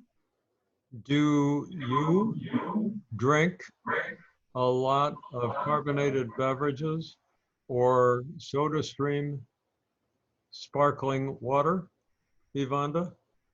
Not SodaStream. I don't have it like here in my country, but I think it's really cool, to be honest. This kind of. Do you like Coke and PepsiCo? PepsiCo? No. Not Well, see, really. that's good, because when you're older, you won't have osteoporosis, Yes, right? sir. And if you drink SodaStream, will you have osteoporosis? Yes, No, it's carbonated beverages, right? So if you drink sparkling water, you will get osteoporosis. Isn't this a wonderful product? it is. Yeah. And here is just, it shows how this product is used.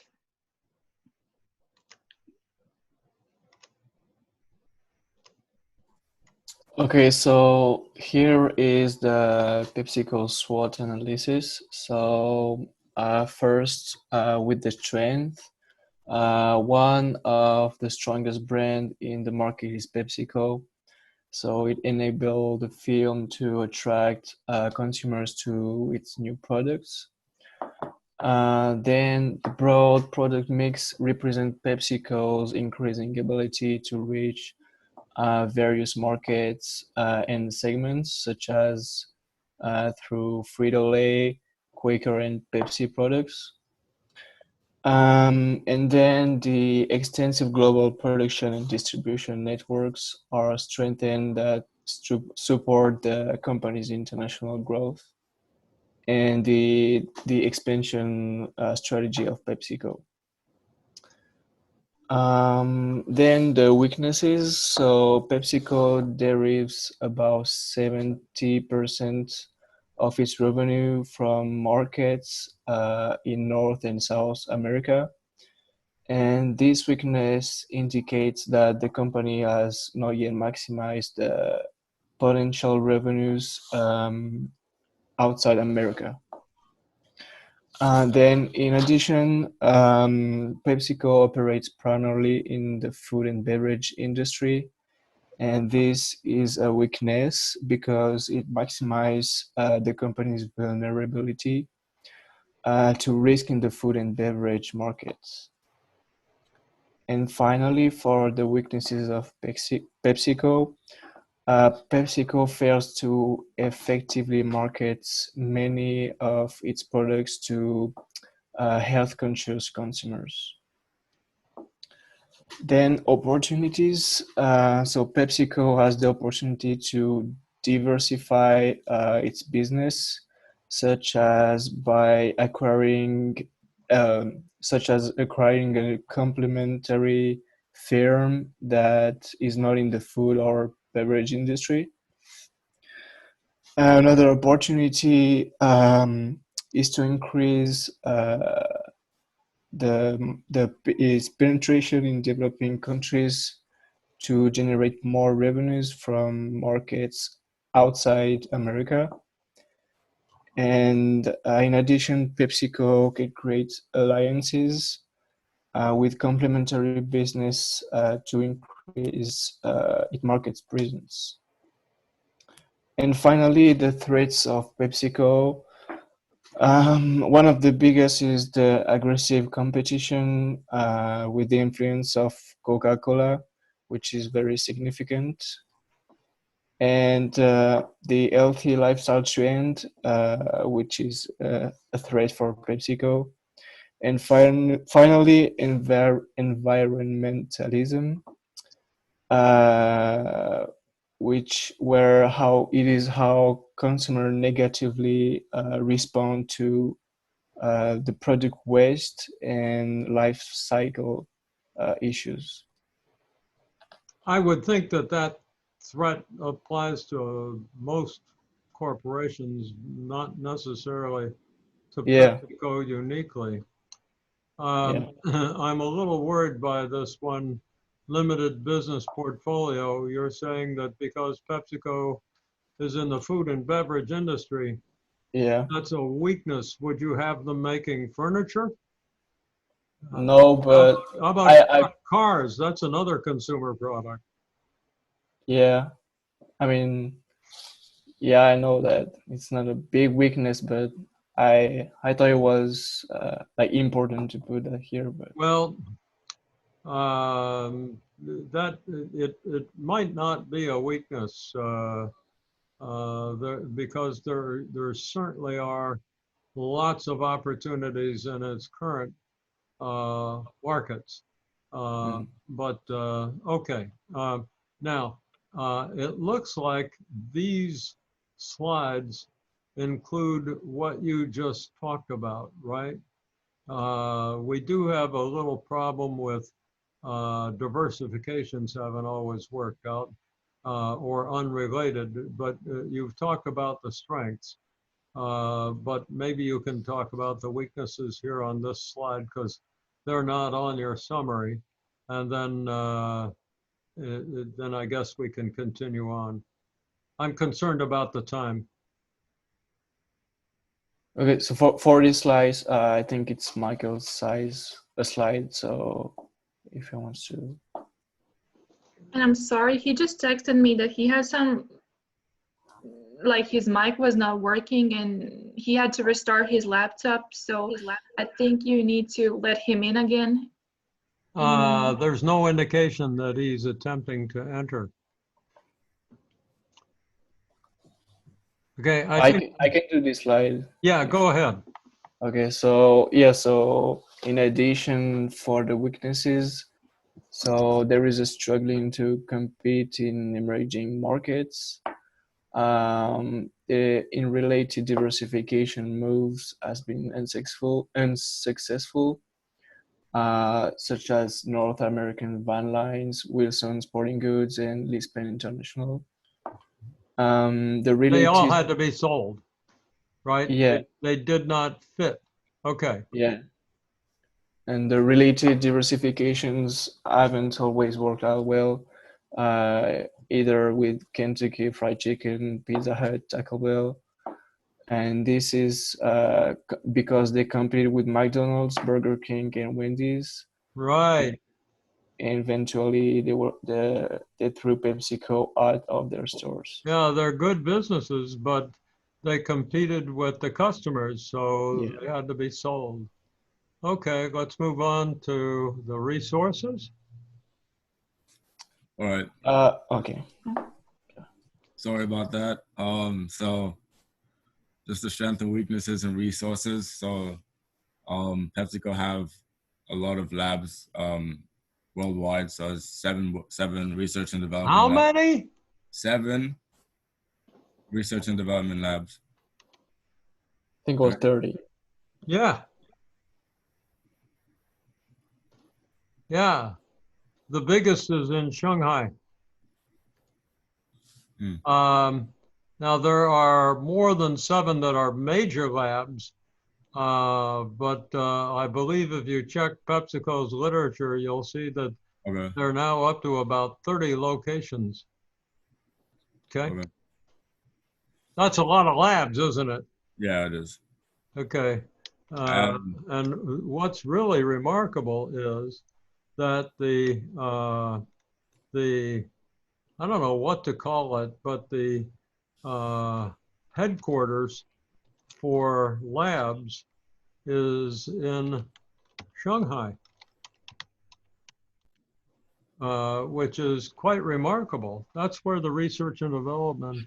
When I was at PepsiCo, of course, it was in New York State, up above New York City, but now it's in Shanghai.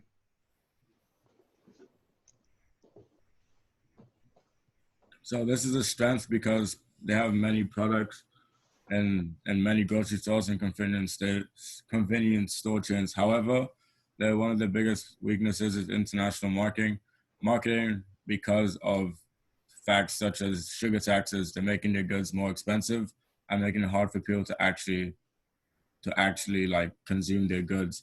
And another weakness is their fast food restaurant industry, because they were essentially in that at their earliest starting, but they got kicked out because they were competing with their consumers. Right. So organization structure, sorry. So PepsiCo employees, as of 2019, PepsiCo employed approximately 263,000 people worldwide, while almost the half of those people within the US. And PepsiCo employee benefits include the following: so healthcare plan, 2 or 3 weeks of paid vacation, 6 weeks of paternity leave, life insurance, and free snacks. So this is the PepsiCo's organizational chart. So we can see that for America, PepsiCo has 2 services, one for food and one for beverage, where each one has its own service for its own brand. while internationally speaking, they only have one service, and not for brand, but for each region. So this might be a problem for PepsiCo, because if they want to grow internationally, they should have more services internationally. So like more like in within the US. I wish we could write down what Arthur just said, because there's going to be a question on the test about it. But the way in which international business has been structured is very different from the way the business has been structured in the United States, where each product category is separate. And of course, that's because market shares, the amount of business in each is large, and the amount of international business is relatively small. But as Arthur has pointed out, to get to be as large as the businesses in America, eventually those international businesses are going to have to structure the way they are in the United States. How they get from here to there is the interesting question, because there are issues such as cost. Nevertheless, the organization structure with regard to product lines is much different between the United States and businesses outside of, and I should probably be saying North America, because that includes Canada, and depending on which business, might include Mexico. Okay. Okay, now we're looking at operations. As you can see from the numbers I put on the screen, they have a lot of factories and warehouses to help them distribute their goods to the consumers. Lots of assets. Yes. Next slide is basically showing a map of where the plants are located. Okay. And then we look at the distribution operation system, which is basically what PepsiCo implements to get their goods to us. So vending, and this basically consists of three sections. So vending and food service system, which is distributed through a third party. So it's basically what you see in your schools, colleges, offices, and restaurants. And then broker warehouse distribution is basically less delicate and perishable products, and it's not impulsive buying. So basically products such as juice and cold drinks fall into this section. And we have direct store delivery, which is basically the oldest method, and employees take direct orders and deliver it to retail stores. So an advantage with the direct store delivery is basically that you can launch new products quickly at a fast rate, and there's no labor cost to it. While with broker warehouse distribution, there's no additional employees, and that makes it very economical. And finally, with the vending generates a lot of revenue. So like over the past year, PepsiCo has generated over $1 billion due to just revenue from schools, colleges, and offices. And also they basically set in stone to 5 retail chains, such as supermarkets, fountains, restaurants, like I mentioned. Okay, this is a very good exhibit. This is new, isn't it? Pardon? Yeah. And then we look at how the channels are exactly distributed. So we start from the 2 plants, and then we go to bottling. Yeah, this is what we talked about earlier, where the costs over here for the beverages are not high, and the costs for the bakeries. Oh, we have bottling here, and bottling here. Oh, these are company owned and franchised. You have another one for bakery? I do not. Oh, okay. I thought this was going to be the distribution channels, where over here we had the beverages and over here we had the bakeries. Pardon me for interrupting, but since I have, if these were the bakeries, then the bakeries would be very expensive, whereas the concentrate plants that supply the grocery stores are not very expensive. Correct. So here we look at PepsiCo's segment performance. As you can see, PepsiCo is dominating and we're focusing primarily on the beverages here. So PepsiCo beverages generate the highest segment revenue. Basically, the segment beverages accounts for the largest proportion of total revenues, as you can see. However, it's been experiencing recent declines over the past few years, primarily due to the lower carbonated soft drink volumes. This is basically as a result of people making healthier decisions. Where's the profit come from the most? The profit comes from the most from Frito-Lay in North America. Yeah, and then if we add Latin American foods in there, we get more. So the food products contribute a great deal more than beverages to PepsiCo's profit. So what I just mentioned was basically demonstrating how dominant PepsiCo is in the bottling industry. So PepsiCo is basically the second largest non-alcoholic beverage market in the United States. And their dominance helps it enjoy favorable relationships with its retailers who allow the company to have major shelf space. And this is important to meeting the demands of its consumers. Okay.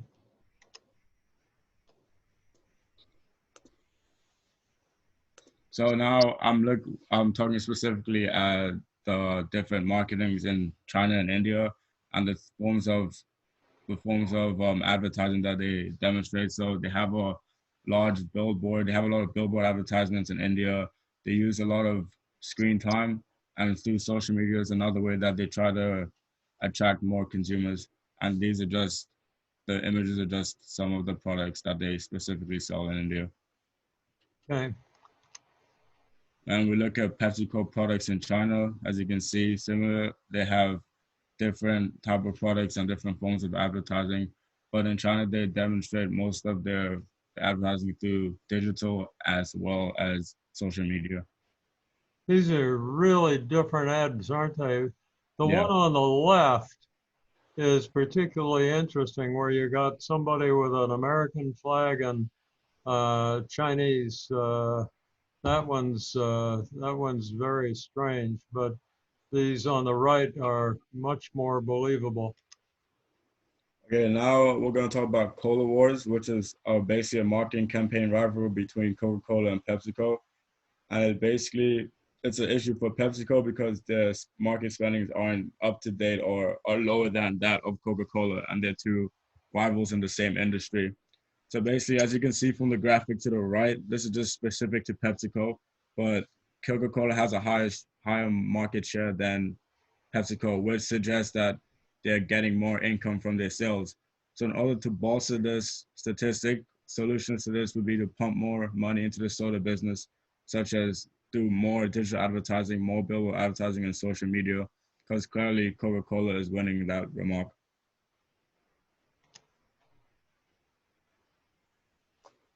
Okay, so now the technical functions, so research and development, R&D and engineering. So for the R&D, there is more than 30 Here we go. laboratories in the world, where the center is in Shanghai, China. An interesting fact is that since 2011, there is an increasing by 45% in R&D investment by PepsiCo, with the objective of increasing product offering and quality of the products. And for engineering, Food Safety and Regulatory Affairs Department works closely with regulators to assure safety, integrity, and authorize bioengineered ingredients and products. So this is Dr. Khan, which is the Vice Chairman and Chief Scientific Officer of PepsiCo. Next slide, please. Okay, yeah, no need to read his stuff or anything. Yeah. But suffice it to say that he has been Indra Nooyi's right arm. She has been the marketing and strategic genius. And once she decides where PepsiCo needs to go with its product emphasis, this guy is an MD and he's a researcher. MDs are usually engineers. They're not researchers. Your doctor is not a scientist per se. Your doctor is more like an engineer who applies the results from biomedical research to help you be healthy. A biomedical researcher is the one who's out there looking for molecules and biochemical results that eventually will turn into these results or products or processes that your doctor then applies to your case. What's remarkable about Dr. Khan is he's both. And as a result, this guy has really come up with some tremendous results. What is amazing is that he wants to do this in Shanghai. And so he said, okay, you want to go to China? You can go to China. Want to build a lab in China? Okay, you can build a lab in Shanghai. Anything, because the guy's so good. If he wants to go to China, let him go to China. If he wants to live in Shanghai, let him live in Shanghai. The guy's going to come up with all these fantastic products because he's so damn smart. So, as you say, Dr. Rooney, this is a screenshot of a video of Dr. Khan in the PepsiCo R&D Center in Shanghai, where all of the innovation work is made. In this center, there is a culinary center for international food, as well as a beverage center. PepsiCo fully integrated capabilities center in Shanghai allows PepsiCo to innovate faster than ever. And this for the Chinese market, the Asian market, and for the global market across the world. Pepsi is also very conscious about food safety standards with their analytical labs. And finally, R&D Center also brings together the three planks about performance and purpose commitment, which are, according to Dr. Ken, human, environmental, and talent sustainability. So those are 10 of the 30 laboratories of PepsiCo around the world.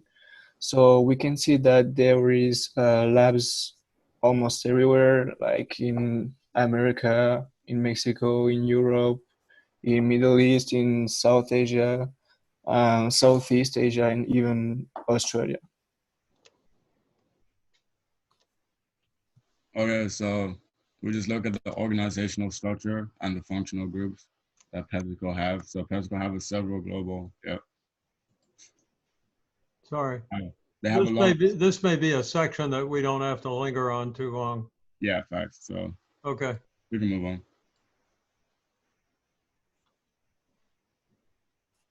So this is only the gross barriers of PepsiCo. So it's made by the variables such as road and transportation, ingredients and packaging, regulations, labor conditions, and banking. So we can see that it is kind of easy to grow for PepsiCo in China, in Europe, and obviously in USA. But it's getting tough to grow for them in Mexico because of the roads and transportation, because of banking, regulation, and labor conditions. And finally, the area where it is the most difficult for PepsiCo to grow is India, because there is barriers in roads, ingredients and packaging, regulation, labor conditions, and banking in every variables. Did you make this exhibit? Yeah. Arthur? Yeah. Nice work. This is a very good exhibit. It's very clean. It's very easy to look at. The conclusions jump out at you. Good slide. Thank you. Okay, now we're going over financial goals. Is that right? Yes. Okay. So looking at where the dash mark goes, we see that we don't want to ever have sales drop below 65,000. So in order to do this, 65,000 million. So in order to do this, we need to increase our market shares in China and India, and continue to introduce good for you products because these are products that aren't being taxed as high as our fun for you products. Now we look at our operating margin. Again, the dash mark will show you that we don't want to get above approximately 28%. And this would be done by continuously experiencing growing sales and overcome issue of low prices in foreign markets. These are still good margins. They look like they come down, but you know, they're still pretty substantial. These are the same graphs we saw earlier, right? Yeah, just these ones have the Okay. pinpoint the goals. So again, to make sure that we stay level with our goal, we want to increase sales because increasing sales will make our company more flexible and able to do more things, and we're not really restricted. And again, make wiser investments. So for example, if we understand that a certain market isn't approachable because our goods will be more expensive, then we need to find a new way to approach that market. And return on equity, again, this will be done by increasing returns. Please recall what I told you earlier, yeah, and exactly. that is that 50% return on equity, you know, to double the value of a company every 2 years is kind of hard to do. Yeah. So yeah, we're pretty good. 50% rates of return on equity, that may be the projection that Value Line gave us, but you just have to sort of, you know, be realistic when you look at something like this and ask yourself how likely it is to come true.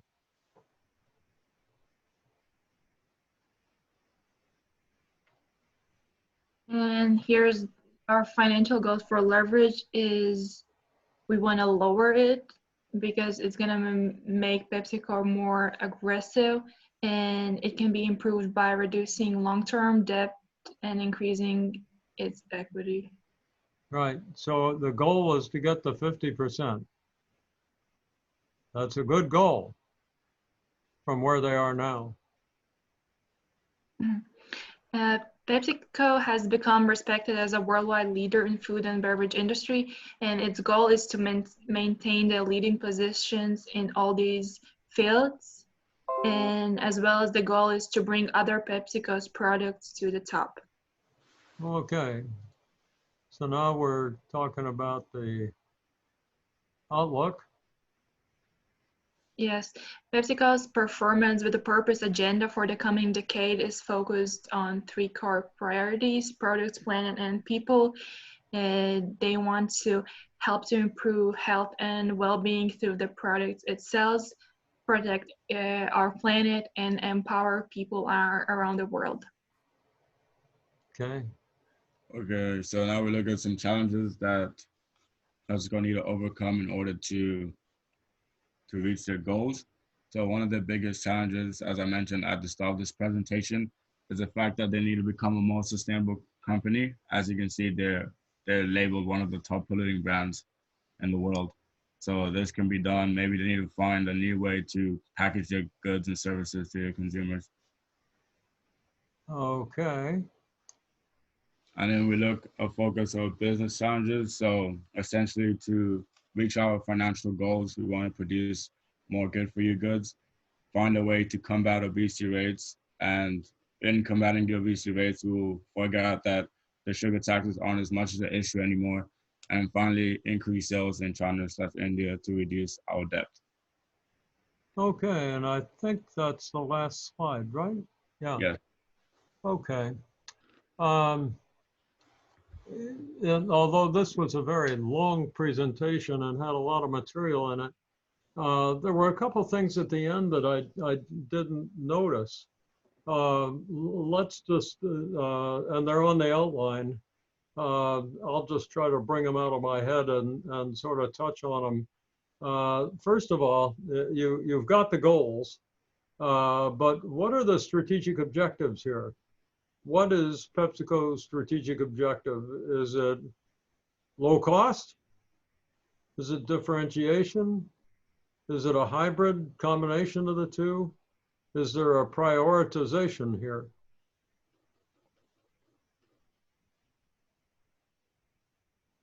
You guys are the experts. What do you think?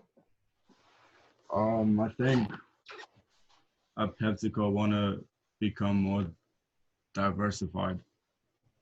Well, that doesn't quite answer my question.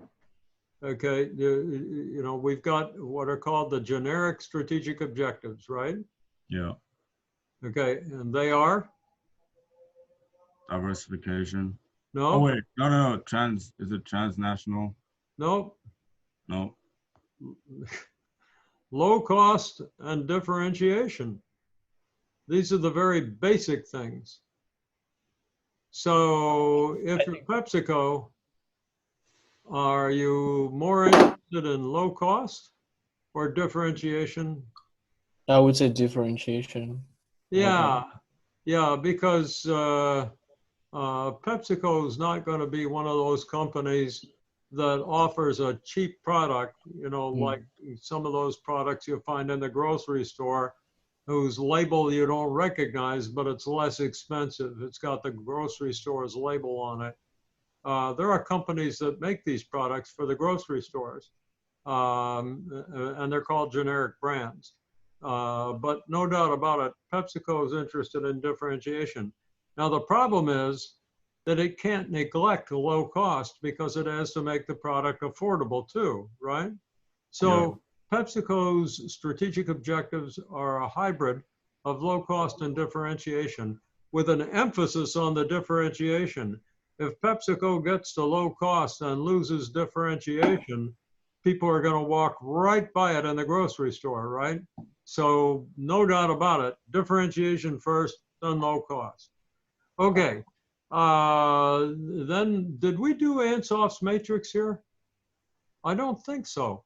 So if we have Ansoff's matrix, we have the market penetration, market development, product proliferation.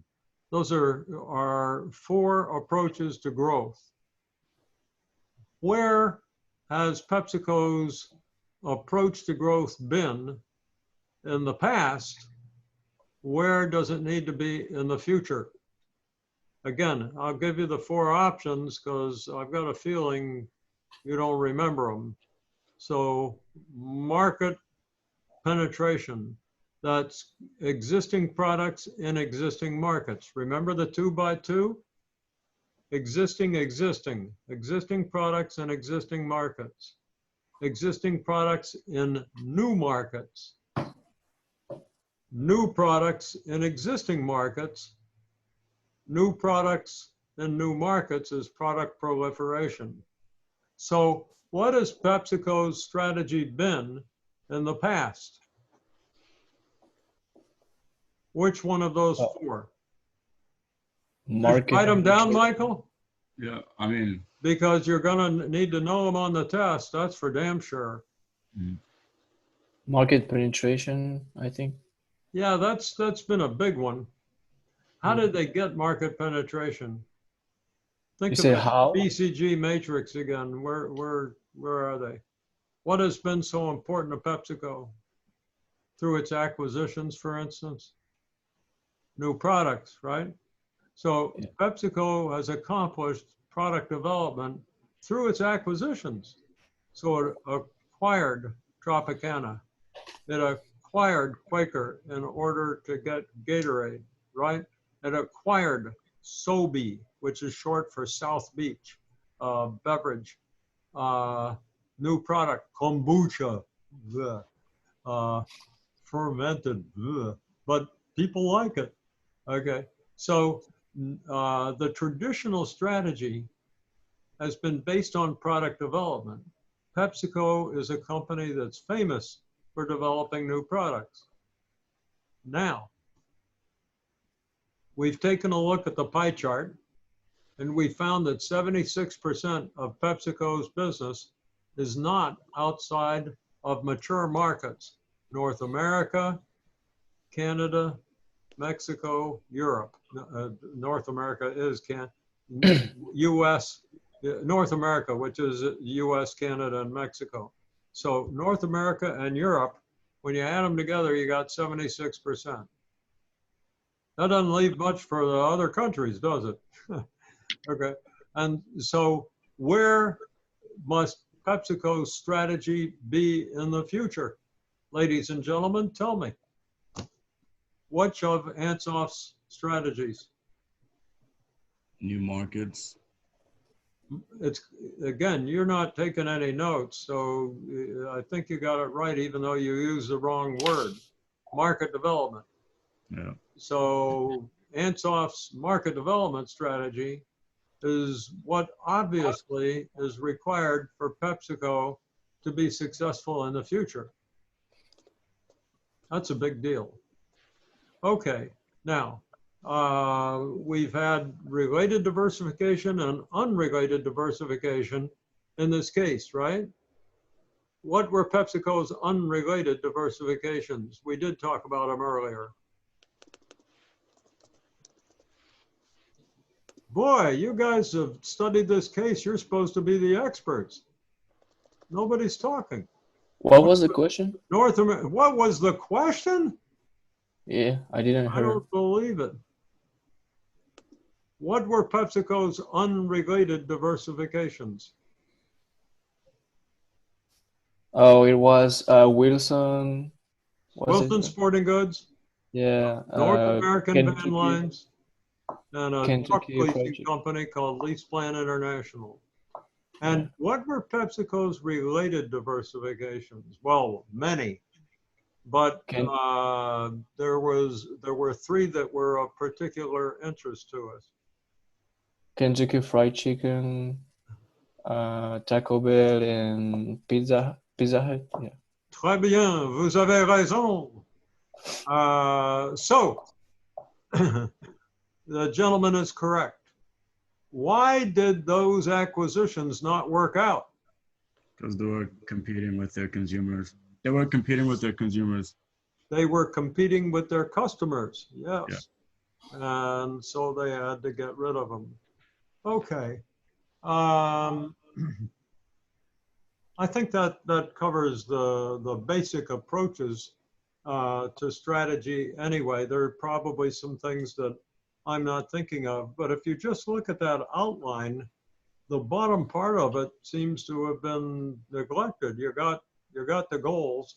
We didn't really get to market shares, but if we talk about market development, it's obvious that we want larger shares in these countries that are not in North America and Europe, because we already have pretty good market shares there. But we definitely need, now where's the one place that PepsiCo has done pretty well outside of North America insofar as market shares go? For all of you who are there, I see you, and you are lucky because what you are hearing are basically questions on the exam and answers to those questions. This conversation that I'm conducting now is rich with that stuff, and the one that I'm asking now happens to be on the test as well. So where has PepsiCo grown outside of North America and Europe successfully? Again, Russia? this is a market development. It's sort of a product proliferation strategy. It's in Russia. No, but you could answer that. In Russia, we have new product for a new market. What is that product? Dairy products. The name of the company is Wimbill Dan. Yeah, Wimbill. I really was thinking of another one though. But your answer was good, Arthur. Actually, it's better than what I'm thinking of. India. Okay, in India, PepsiCo has two product lines. One of them is kombucha, and the other, Kukari. That's it. Thank God I remembered it. It's a snack food. It's a Frito-Lay product, but it's flavored just for the Indian taste. As a matter of fact, it's been so successful that it's run off into the Mideast and Europe, also parts of Europe. But it's Kukari. It's just, and it, what's remarkable about the product is that it was developed in the laboratory by Indians for India, and they didn't get any help from the central research and development. The Indians came up with it all by themselves. When you put kombucha and Kukari together, you get 23% market share. There's a company in India that has a larger market share than that, about 30. But PepsiCo comes in sort of tied for number 2. And I think on the test I said about 25% because it's rising. So PepsiCo's got almost about 25% market share for its products. And this doesn't include Pepsi-Cola, you know, in India. So I think they're probably doing better than 25% market share in India. But I think on the test I said about 25 or nearly 25%.